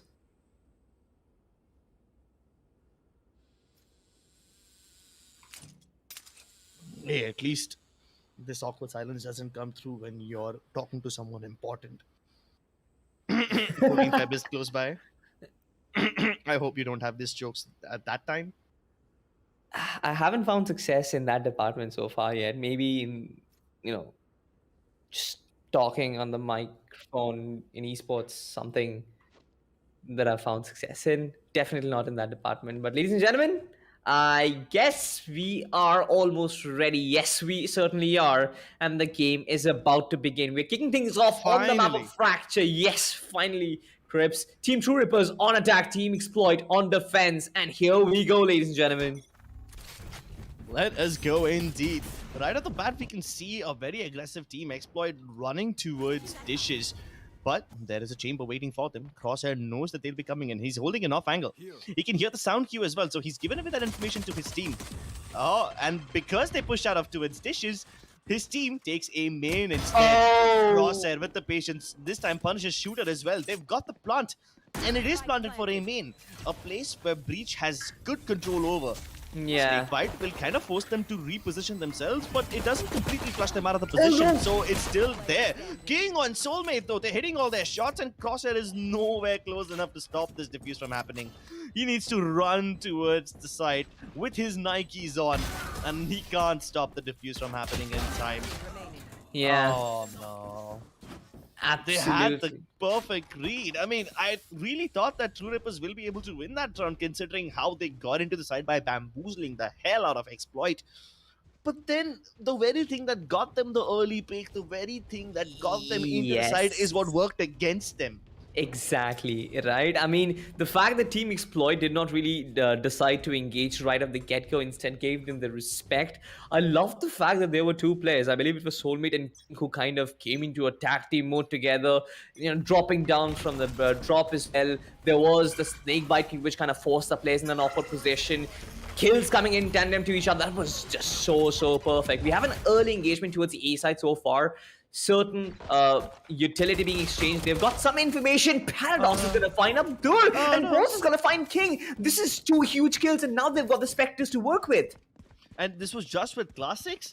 This was not even a proper push. They were just probing and prodding. And because they found so much success, the spike is heading here now. But this can be a little difficult. The defenders have already rotated in this region. They managed to somehow transport the spike to a safe place, but I don't think they can take post-plant positions. They will have to play this on the back of their superior Oh, no, numbers. they're And getting Paradox desperate. is thinning the numbers even further. Team Exploit After losing those early frags, getting desperate and trying to buy themselves some time, and Team True Rippers, they're not gonna give them any. It's not just a thrifty round, they've completely destroyed the economy on Team Exploit, and all the success that they found in the first half has been nullified. Trips, we are moving in for a very, very good game. I feel like I need to stock up on my popcorns because this game looks to be like a cracker. 1-1 so far, and both the teams are bringing up their strong foot forward. They put their best foot forward, and Team Exploit want to put another one through the door. But will they fall on the floor trying to do that? I hope so not. True Rippers got the superior weaponry. Sheriffs in the hands of Exploit, and we know that these guys can hit some nutty shots.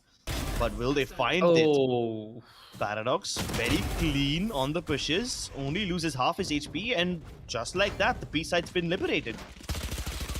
Absolutely, clearing out from Arcade, they've got the B-side completely compromised. The rest of Team Exploit, they are going to come in from Canteen, but how far can they make a difference? They don't really have got the weaponry to do so. Two Sheriffs maybe can drop a few guns if they can, but I don't think that's possible.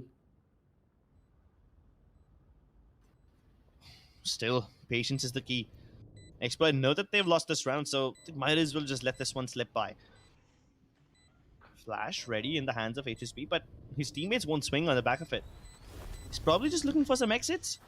They know that True Rippers will try to leave the side, save the Spectres, and as they're trying to fall back, they'll try to catch them. I think even that is a bit too late. So the best the Team Expert can do right now is just go ahead and die so that they don't get penalized for staying alive in the next round and they can buy the weapons. And so they do. Second round for Team True Rippers, and what a round it was. Of course, it was an eco round, you can't really blame them. But right off the get-go, you can see that competitive, or you can see that aggressive edge, right? They're not wasting time. They're not falling back or giving the opposition respect so far. Just trying to brute force their opposition as soon as the bell rings. And to be honest, it kind of works in the initial rounds, but then later on in the game, you have to sort of adapt to your opposition. I'm pretty sure Team Exploit are also going to get conditioned to what Team True Rippers are doing so far, like trying to brute force their way into the side. I'm also kind of expecting Team Exploit to kind of understand where the flashes and the fault lines are going to come from so that they can position themselves accordingly. Right now, we've got some interesting strategy happening. We've got Paradox as well as Crosshair towards Bridge, while the rest of the three players, they're just waiting. The A side, there has been a Viper's Pit that has been... Yes, information cribs, that's really important, but I don't think these players are going to hit the A side anyway because there's a Viper's Pit over there. Oh, Crosshair had to tank that nade. If he peeked out, he would have been a dead man. A main covered by the Viper's Pit. Dish defended heavily by the Race, and she's already found quite a lot of damage. But still, True Rippers are trying to knock on this very door. They're trying to circumvent the Viper's Pit by going around towards door. And there is a tiny gap in the Viper's Pit that they can use. Although, the only thing I'm concerned about is the amount of utility that Team Expert can use and the combinations. Like, imagine getting stunned and then hit by the snake bite. You're just burning over there. But I think they've done a decent job of waiting out all the defender utility, and that's exactly what we were worried about. Stun comes through, HSB has his senses knocked out, and Paradox rushes to confirm the frag. Only the Viper available on the A site now. Toxin Swing goes up, giving them a decent amount of cover from CT, so no rotations from the defenders can walk through now. But can they deal with Soulmate? It's just one player, but he's causing so many problems, and he's found the spike. They finally pump his guts full of lead, but by that time, the remaining players of Team Expert are already here. Will they even let them go for the plant? They're trying to push the envelope right here, but will they find success? Shooter has run out of all his utility. He can't even get back his safety with that satchel. That was close for sure, but then the Viper's Pit wasn't really successful. And just like you mentioned, I love the fact that True Rippers, they did not go to the B side directly because that was the primary game plan from Team Exploit. They did not want them to kind of access the A side. Instead, they wanted to go want them to go B. But to sort of counter the Viper's Pit, they tried to execute through doors and ropes, and they did that with perfection. I feel like the entry frag coming in from Paradox was brilliant, and the rest of the team followed up because the rest of the side was completely cleaned up. The Viper's Pit all by himself was not that overwhelming of a resistance, but once again, oh no, Crosshair, poor Crosshair. This man has been trying to kind of pull off plays from Bridge time and time again, but every single time he has either been stunned or spotted by a boombot. This time he was killed by a grenade.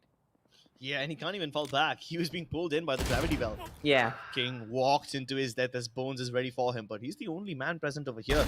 This draws in the rotation from Team Exploit, but they're gambling in the right direction. I don't even know how Bones did not expect HSB, a Sheriff collateral, and with that, he's got the Rolling Thunder. Spike dropped, and he knows exactly where his enemy is. Has to be somewhere around this region. You can even see that Paradox is coming in to somehow help out this lone player, but can he pull it off all by himself? Because HSB has been a monster in this round, and he's ready for another one. Waiting around the corner with a better gun this time, and they have trading potential. Paradox, though, waiting for the flash. Dodges the flash, but can't dodge that. Oh my lord, hit the rewind button, ladies and gentlemen. What the hell did we just witness? The first frag that he got onto Bones, cheeky. I can let that one slide. But then this guy, one, he was flashed. Yeah, he was blind, and he still hit the collateral. He just sent them to Jesus straight up. Yeah, I mean, I have nothing to say about that. It's just HSB doing HSB things over there. But what a round it was, to be honest. Did not expect that to happen. But also the fact that Bones found so much success early on in the round, getting 3K, is a good sign for Team True Rippers to start off with. Of course, Team Exploit are sort of trying to go a little aggressive. HSB finds the first one, but they're still adamant enough to peek him. We've got aggression on both the ends of the map, towards bridge as well as towards main. Tap God finds success. Flash comes through as well. Another duel, but Shooter wins this one, and he's going to avoid the flash as well. Takes one Tap God down, and that's a lot of success for Team Exploit. Oh, but Paradox, he snuck into generators. Oh, this could be crucial. If he can catch somebody rotating, that would be amazing, and he does that to HSB. They know where Shooter is as well, and he's waiting for him around the corner. Crosshair is the one who shoves him to his grave. Shooter was ready to face Paradox, but literally know that there were two sneak buys, not just one. King finally reveals Crosshair's position, but he can always get to another place with the teleporter that he just placed. I'm too far. Will he still challenge Abdur in this location? There are utilities placed, so he can go anywhere he wants, but now that the Nebula has been placed, he can't peek on the back of it, and Abdur, he is so confused. He knows that there's a myriad of options available for Crosshair, and he's trying to go for the bluff. But Crosshair calls it, wins it. The clutch 1v2 comes through. Absolutely. I feel like this success was really needed, Chris, because think about it from Cross's position. Time and time again, he has been placing himself in bridge, finding no success, getting spotted. And I think Team Exploit kind of expected him as well.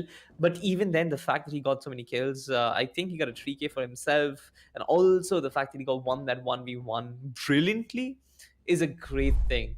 Team True Rippers, they're playing it really well, but so far I've seen success coming in from Team Exploit as well. They're sort of starting to adapt to what to expect. It's just the individual gun duels which Team True Rippers are winning right at the start, which facilitates to take over the site by themselves.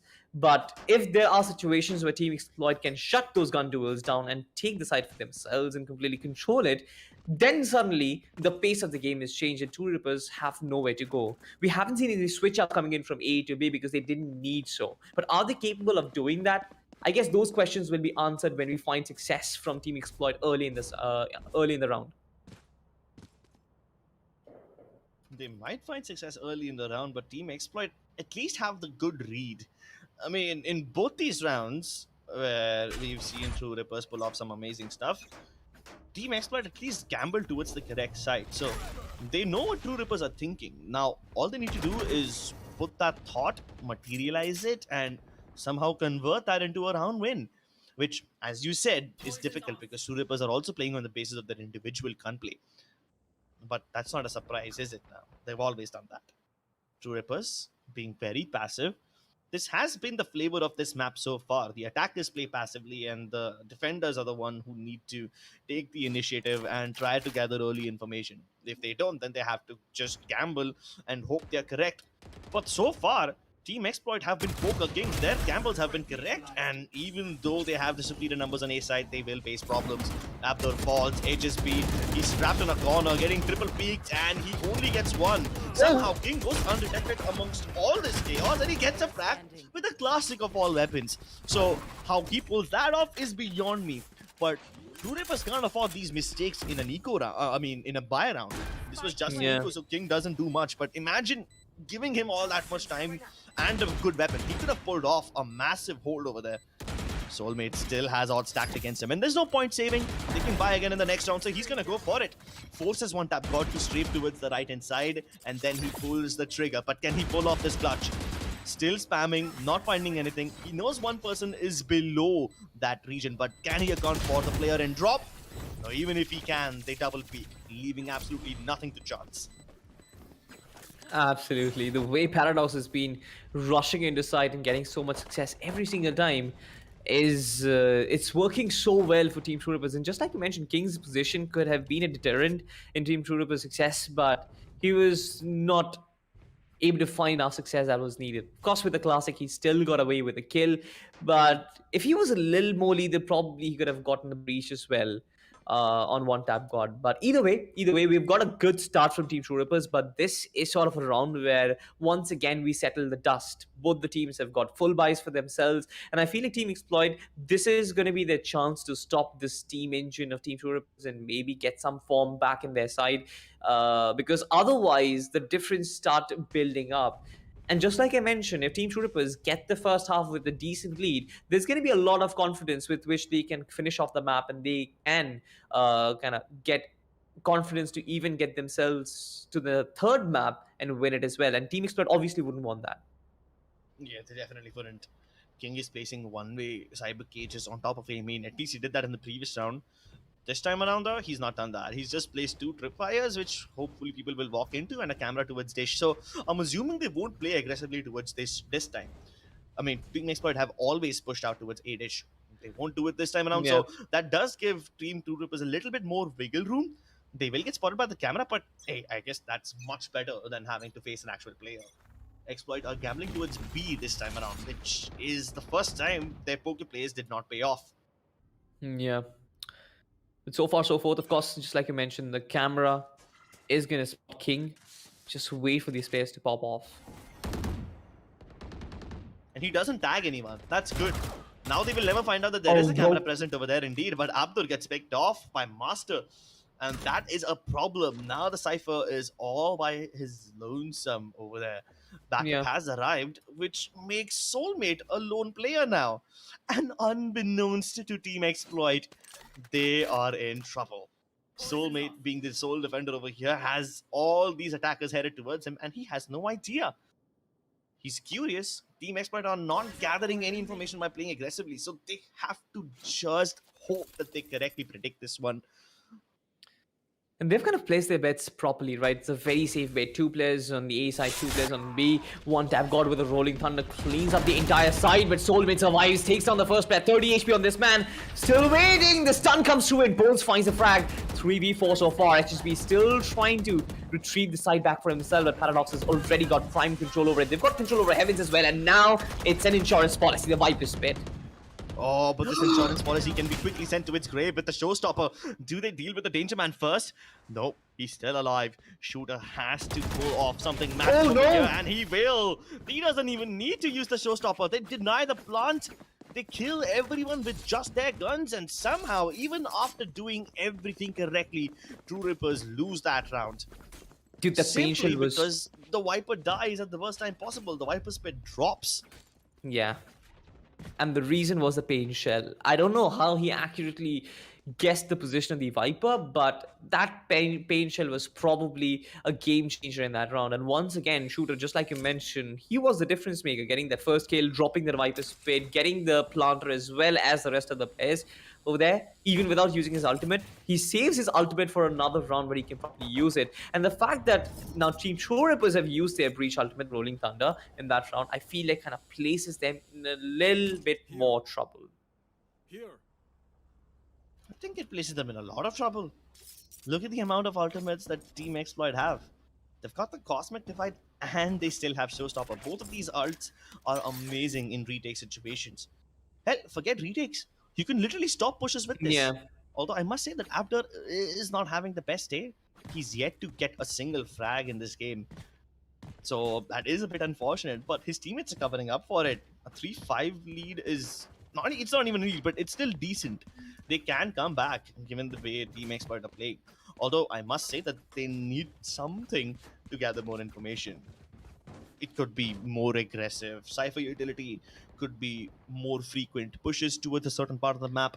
They need to find. I'm just considering Yeah. myself lucky that I'm not in Team Exploit's shoes right now, because I don't have to come up with the solution for this thing. You know what? Like initially, when Fracture was played in competitive, we saw a lot of Sky there instead of the Breach, and that kind of made sense because you could get some information on the map of the Trailblazer. Now, the Breach doesn't get you information all that much. For sure, it kind of helps you move into sites and help you clean on corners. It can even stop pushes coming your way. But now, information gathering is a more risky avenue, which none of these teams want to make. Now you can consider this. True Reapers, they've got two duelists. They can afford to lose one in the hunt for information. But if you think about it, a lot of team exploit strategies and game plan kind of depends on the utility, depends on Astra utility, Viper utility, the Cypher being able to be, still holding down the site, and the Breach still alive. The only duelist there is, I'm not sure if they will be kind of considering losing that person in order to hunt for information and to hunt for reconnaissance. Discourages them from moving on aggressive, discourages them from pushing out early in order to search information, in order to search for players. And that is one of the reasons why LC Team Exploit, they've played this defensive up very safe. They're not, stacking on either side. They're not pushing out aggressive. They're just dividing themselves in an even Stevens manner towards the A and the B side, trying to cover all the avenues with the utility that they have and their manpower. Which is good, but when Team True Rippers try and overwhelm them with numbers, they don't really have any say over there. I think they will have a say in things when they start playing that way. I mean, we all pointed out the flaws and the pros of that kind of play style. Although True Rippers, they have their things sorted. It's Team Exploit who needs to find a balance of sorts now.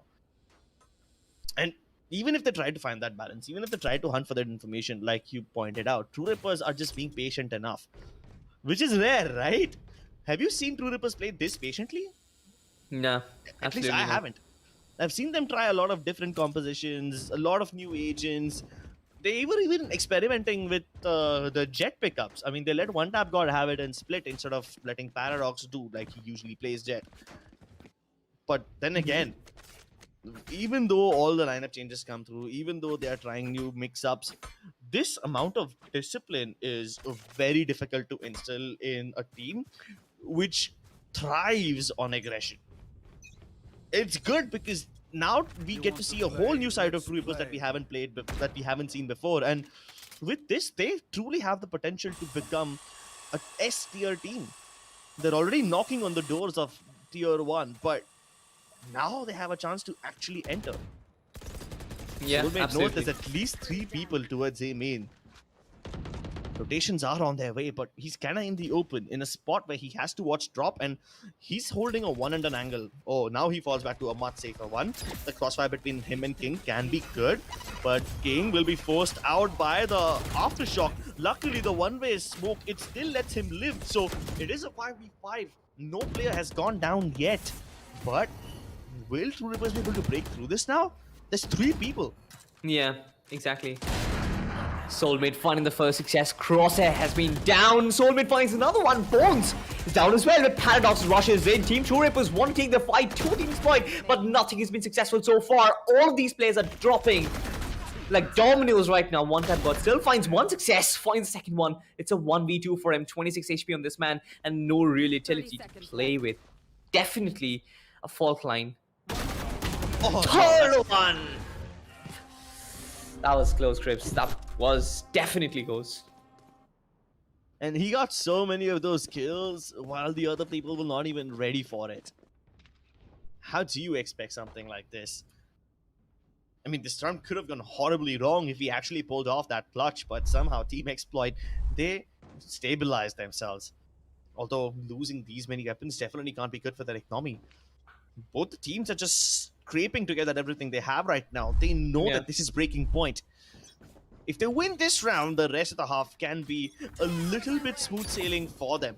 Yeah, But absolutely. they're pulling out the desperation moves. Paradox has just the Bladestorm and a shorty. Crosshair doesn't even have full armor. Even Team Exploit have only spare money on Shooter and HSB, and oh my lord, this is what we were waiting for. Instant kill in the hands of Paradox, but both the races have now activated no stoppers. It's Shooter that finds some value out of this.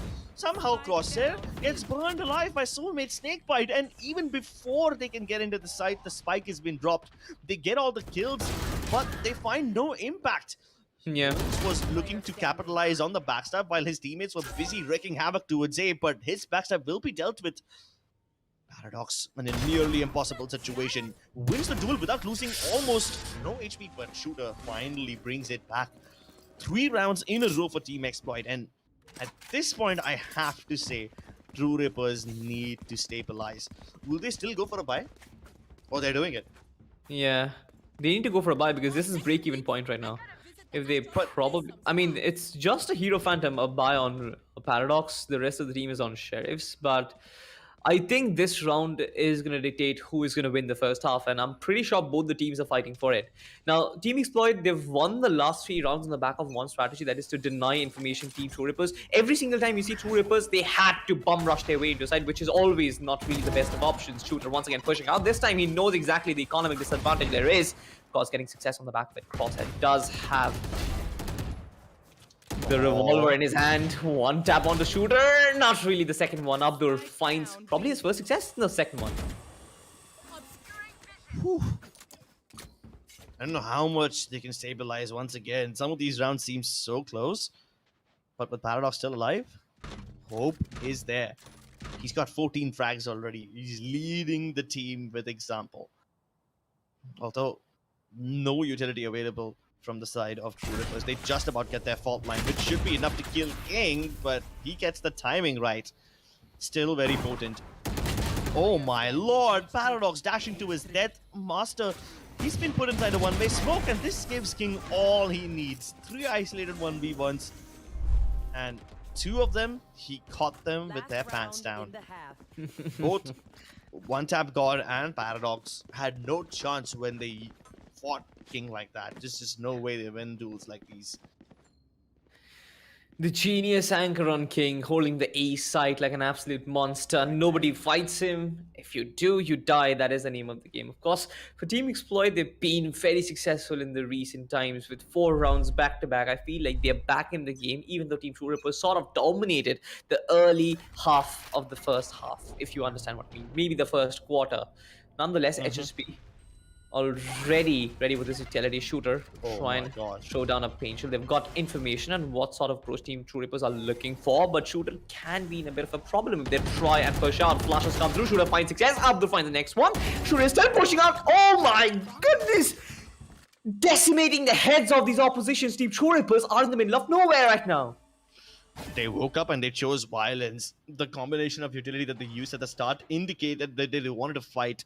I mean, there was a gravity well, there was a fault line, and then the paint shells on top of it. Anybody caught standing over there would have been blown off. And even if they still had their kneecaps about them, the second push will surely finish off what they started. 2 versus 5. Time is ticking and a nearly impossible task on their hands. Yeah. And even if they somehow manage to equalize the situation, even if they get the kills, they get the plant, keep in mind that they have a Rolling Thunder available on the breach, so things will start to go wrong for them the moment they enter. Gravity Well pulls them, then the fault line keeps them in place. The only thing keeping them alive is the paint shell that Master threw, which discouraged Shooter from peeking. Otherwise, he would have killed them while they were concussed, and now he pulls off the big guns. Easiest frag of HSB's life. Absolutely. The Rolling Thunder, of course, very, very useful in this situation and makes his life much simpler. But 75 Team Exploit didn't really expect this half coming in from them, especially after looking at the first 5, especially looking after the first maybe what 6 to 8 rounds. Nobody expected this happening, but of course, Team Exploit, they came back with vigor. And now they've got to finish the job that they started. 7-5, a really good early lead. They should be in an advantage right now. I would say it's a hypothetical advantage because if you, try and capture all the openings that there are in Fracture, you have to split your approach, which again puts you in a disadvantage. So it depends what sort of approach or what is your playstyle like, but if Team Exploit can actually use that to their advantage, voila, half of the game is easy for them. Oh my god, Paradox saw his death flashing before his eyes. 4 players, and he's like, nope, I'm out of here. Reinforcements called in. And luckily for the side of True Rippers, there is no push coming in from the Dish region. And they found the spike. Oh, this is crucial. They must stop the Team Exploit members from recovering it. And they've done a good job of it. King coming in late. Nebula stopping him from entering just yet, but maybe he can catch one tap God off guard. But that's all they wrote for him. They know his position, and even though the Jet and the Viper are low, I'm assuming they won't peek. Absolutely, 1v4. They will be very cautious. Crosshair finding all the shots, landing him, pouring him on his body and finishing off with the head. That was basically 8. Team True Rippers, good comeback from them right at the start of it all. Love the fact that Bones and Paradox had aggression in their minds right from the get-go. Just like you mentioned, there was no presence towards drop, so that kind of made things easier for them. A one-dimensional push shut down right at the start of it. Team Exploit turned into a one-winged bird at the end. Still, things are pretty close now, aren't they? Yeah. With True Rippers winning the eco, I would have expected a lot more weaponry from them, but they still stick to their ghosts, and only 2 people have specters. At least all of them have armor, so that's there. They won't get instantly deleted by those classics. But still, the Sheriff in the hands of Shooter can be devastating. We know this guy's accurate. Crosshair can potentially see King if he crosses a little closer, but now King is trapped over there. Oh no, Paradox about to face him. Little does he know that Shooter's ready for the bait, and he is successful at it. The bait has spiked, and Shooter, he will fight anyone that he sees. A third one for him with the pain shells. Oh no! To get that, and Crosshair cannot retreat. That was sad. That was sad. Teleporting back to a safe position, only to find himself pounded by 2 others. Cos Master needs to figure out a way to bring this back. How does he do it? Deny the plant with the pain shell. Of course, the first option. He's also got a double satchel to maybe use some mobility. 81 HP on the Astra. Takes the early fight and dies against superior weaponry. Spectres successful for Team Exploit once again. I don't even think it was a sort of a force buy from Team Exploit, was it? I'm not really sure. Just one Sheriff. Everyone else had classics. I think it was Shooter once again. Yeah, Shooter with the Sheriff. And he's the one who started all of it, right? Yeah. I mean, he gets those 2 frags, the first 2. I can understand that. This guy has nutty aim, so sure. But then the third one with the paint shells, I'm not even sure if that was intended. He probably just threw it to hopefully keep the players from Generator away from the fight, but ended up getting more than what he bargained for. Crosshair over here might have bitten off a bit more than he can chew. The Boombot will spot him as it bounces off the wall back, so his element of surprise is lost. But the players Paradox and Bones are already on the back line, so maybe they can come in and cause some damage over here as they pinch them. Nah, one of the fingers gets blown off, so no pinch is possible. And they won't even be allowed to push. Forget pushing, they won't even be allowed to recover the weapon. The Aftershock stops Paradox from grabbing that one Sheriff that was placed over there. He had to take his teammate's Sheriff, and yeah, even that won't be allowed. Like, you could see that he had a shorty in his hands. He didn't even want to reload the shorty. He just wanted to get that Sheriff somehow. He was like, yeah, maybe if I can get some bigger guns, that will be nice, but nah, not at all. Denied. Denied, yeah. Kind of sound like the Dota voice line guy. Denied. Absolutely. I guess Floki would be very happy listening to that. But 9-6 and Team Exploit, they look very, very comfortable, Cribs. What can Team True Rippers do right now to maybe stop this push? Because every single time... Now, they do have an operator right now, so Paradox can feed himself at home. But will Soulmate knock on the doors? Nah, he's just gonna stand outside the doors like a creep, waiting for the perfect moment to strike. Master, though, could have his perfect moment here. They almost lined up for him, and even if they don't, he's good for the kills. finally his patience pays off. Paradox, he almost got the second one too. King saw his life flash before his eyes, and he's just gonna be happy to get away with the information on one single piece of utility from the chamber. But at least the spike was not spotted, so that's something. Enemy remaining. Of course, Abdur was, and now it's a lone warrior king.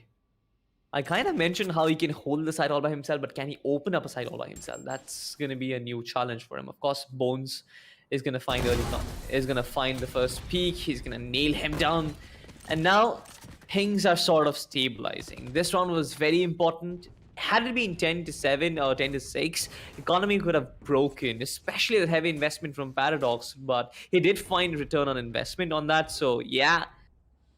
Of course, there's a new show called Shark Time, which is getting immensely popular. I guess they would be proud on the returns that he's getting. I would like to pitch 100% of my bets on Ace side in exchange for 50 lakhs. Yeah, that's the price of content. Yeah, 52 lakhs rather. 52 lakhs. Oh, sorry, I stand corrected. Maybe Shark Tankers will have a new deal. Either way, the only shark that I can see right now is in the hands of Paradox. And this shark not just bites, it swallows you whole. He doesn't give a damn about the movement. He just wants the kill. Shooter also with the mobility tries to secure at least that one frag. But this round is in the back for King as he lines them up. He takes his hat off, and now he knows where his nemesis is. The cyber cage allows him to cross, but he doesn't have the spike. He can still retrieve it. Bones will not be able to stop him. And he's got all the time in the world. Take your time, King. This kingdom is not yours. He had information. The neural net was activated, but Bones sort of faked it up to perfection. He moved back around and then kind of fell back once again towards ropes. King wasn't expecting that, and that was the reason for his downfall. But the brawl that happened right at the start of the round trips. Yeah, you're right. Paradox is maybe a shark all by himself. Not one that invests, but the one that manhunts. Oh, yeah. A single drop of blood, and he smells it all across the ocean. They might be a bit out of their depth at this point, though. But Team Exploit are solidly anchored over here. Okay. Yeah. This new. Boombot will definitely spot out Bones. He's going around the other side, straight into a double peek. That was a perfect trap. One time got nice flash spots. Shooter, of course, the aftershock is going to be very important, but Shooter instead double satchels his way forward. Team Exploit trying to be very aggressive, and Shooter finds success. Spike planted. Oh no. Take a look at this. They have 3 avenues being approached from, and nobody's watching B main. They're not even positioned for this. Oh, but at least the sound cues that they're giving away to a generator might keep them safe. Crosshair ready to strike as soon as the Nebula fades, but he needs a little help from his teammates, and he won't get any. Master and Crosshair falling like flies. It's just down to Paradox, and he has no way to pull off this 1v5. He'll be lucky to just walk away, but the AWP saved, and he's still fighting, still shooting, but he will be put in his grave after all. I feel like Arcade hasn't really been an avenue for success for Team True Ripper so far. Every single time they have tried to push up, for sure there was one occasion where they did spot the player first, did get the kills away, but I mean, after getting control of Arcade, what do, right? You try to move in, but the players, they're sort of ready. Numbers advantage always there is going to be a factor, but 10-8 so far, Team Exploit. Yeah. They're marching towards success. They are, definitely. The speed marching towards it. The funny part is, even though True Rippers get a kill or two in Arcade, they can't convert it. It's probably because Team Exploit fall back in time to avoid all the utility and then just play for retakes. King, though, he's taken off Paradox's head. He was the only one with the operator. Bones gonna be allowed. Yeah, and yeah, he was the operator too. Now, Master, even though he has the op, he's in no position to actually stop this take from happening. Cosmic Divide won't even give them any sound cues. So the little information that they could have gotten out of it, even that has been denied. And with only 5 shots and 2 of the foes and 5 opponents in front of him, he's gonna have to be 100% accurate. And the timing on one tap god catches Shooter, but Soulmate is there to protect. Yeah, Master. Finally. This was really close, right? This was important. Converts it to a 2v3 so far. The pain shield is going to be very accurate. Might cause a lot of damage on Abdur. He's at 50% HP so far. And just like you mentioned, the tour de force, the speed of it can be the difference maker. Yes, it is. Takes down King 2v2 right now. Viper Spit definitely available, but I don't think he's going to invest it. Cross, and he's going to find Abdur as well. And now it's a 1v1. Soulmate doesn't really have the luxury of time right now. Master. I mean, of course, he's not even willing to attempt it. Yeah, I mean, I can understand, right? You have the operator, and both of them had only snipers. The 2-4 and the AWP, not the best weapons for a retake. So Master decided to save the AWP, but then the Chamber was like, yeah, I'm not going to be able to carry this ultimate in the next round anyway, so might as well go ahead and try to get some kills with it. Now imagine this, Crosshair getting those 2 kills, and if at that time Master just happened to be with them, they could have probably attempted the whole thing and maybe even won the round. But they called for a save way in advance. Didn't really expect Crosshair's success over there, but Paradox once again with the operator kind of hurriedly protecting the position, gets back to safety, but has got some information to work with. Also, the position towards Arcade is being unchecked right now. Look at this. All those players, they're marching towards it, but right now, finally, Bones is going to guard them. 2 players down towards main. Still trying to approach the B side. There is no presence towards A right now. 3v5 and no utility to actually venture in towards the site. I mean, there was some presence, but it was taken care of. So at this point, True Rippers have gotten a kill towards both A main and B main, but Soulmate is stuck into tower. Oh my god, one tap god looks back just in the nick of time, only to see death flash before his eyes. And now there's a Viper's Pit available. Oh no, they got the site for free. This gives a highway to Team Exploit so that they can get into the site. But will the spike be able to come through? Because the spike's on A main. The Viper's Pit does not cover this region. They have to use the Nebulas to enter. They somehow get inside. Viper's Pit now finally providing cover, but Abdur dies the moment he puts it down on the ground. Hey, at least he did his job. Yeah, but Soulmate and his unpredictable positioning can be the difference maker right now. King also will definitely be supplementing on the back of it. 2 HP on this man, barely surviving. Paradox with the operator. What can he potentially do? And Soulmate's just playing ring around the rosies. This up close and personal, the operator also can't do much, especially when you're at 1 HP. I feel really sorry for True Rippers. They found the early picks, but one impactful play from Soulmate, and the entire round belongs to them. And that was an important kill too, because that's what gave him the ultimate. Without the Viper's Pit, this round would have been over.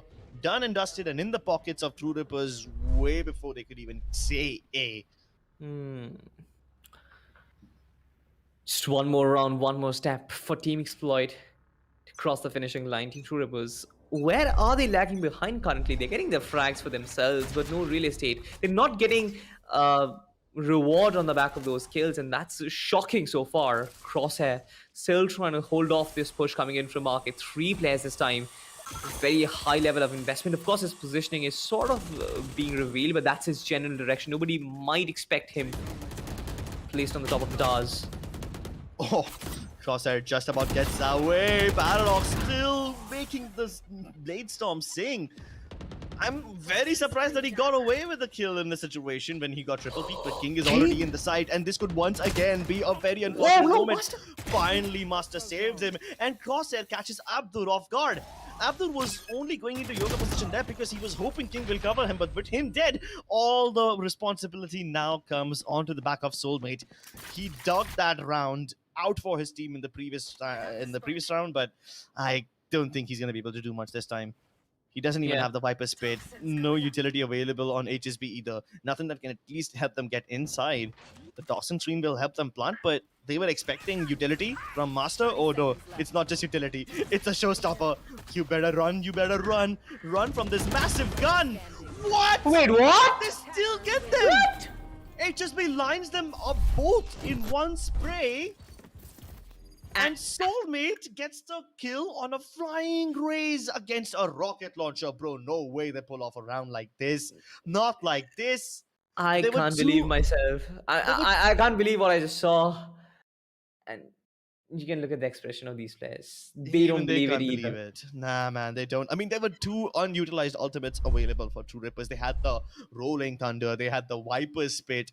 They were like, yeah, maybe we can save them for another round. We have what we need this time. We have the Showstopper we can use. This should definitely help us secure the round, right?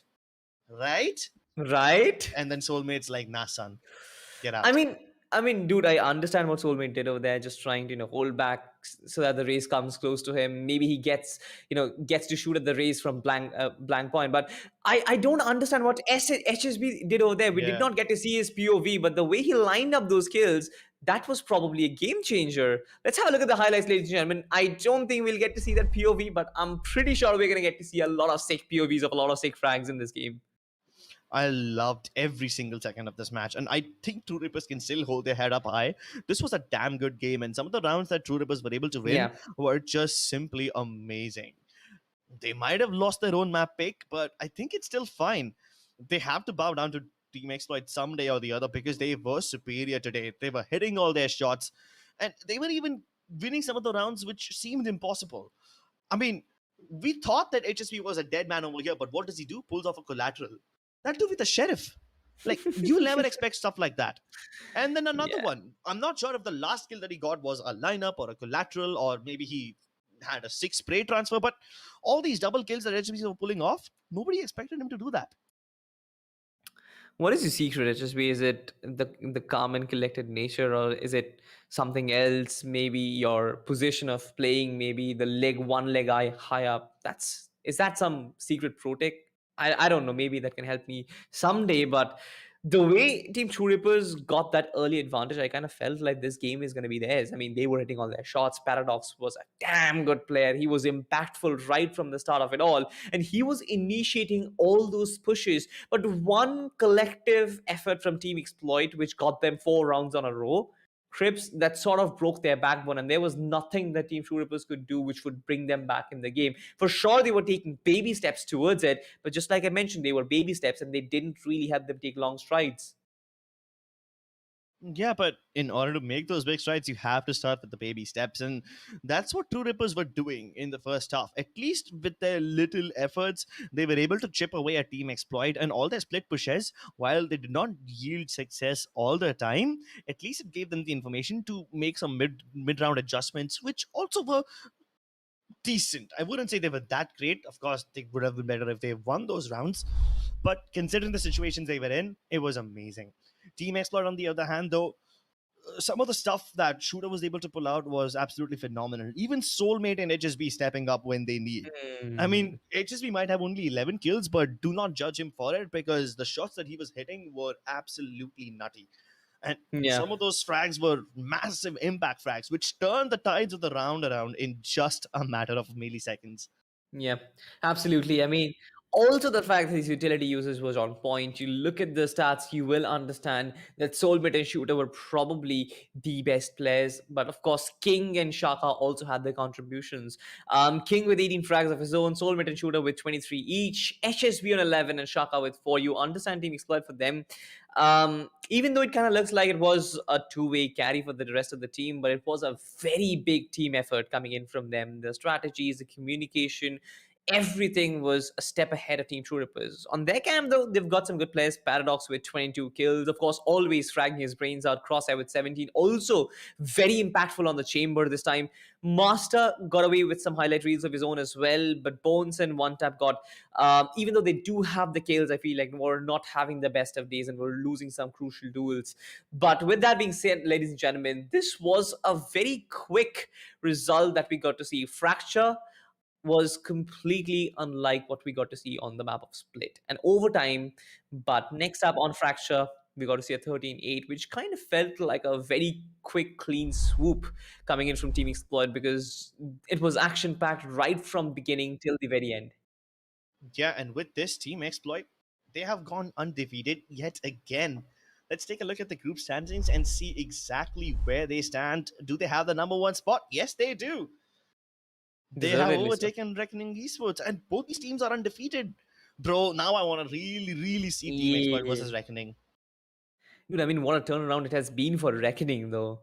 Last Yeah. season, almost in relegation zone this season, undefeated at the start, picking up an underdog team, completely giving them the facilities, and now they're here. I feel this team has completely transformed himself. But for Team True Rippers, I feel like something is not working in for something is not working for them. They are getting smaller results, but not chiming in with bigger ones like maps or maybe victories. They've got 2 wins and 2 losses, and they could not get a single map out of those losses. So that's interesting, right? When they feel the pressure, they completely crumble or they completely thrive. These are the 2 phases which I can understand from True Rippers and their current form. You look at the bottom half of the team, you'll see some important teams as well. You've got Team T69, you've got Team Valor. I mean, generally, you would expect Valor to be up there in the top 4, but they're there. So I am expecting a lot better performance from them in the later half of Gauntlet as well. But with that being said, Cribs, I feel like this was a game and a half for us. And I guess this is it for from our side. You're watching the LG Ultragear Presents TC Gauntlet Season 4 powered by Crucial and apparel partner 656. My name is Salty and with me was Cribs. We'll see you in the next one. Bye-bye. Good night. Good night.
Let's go.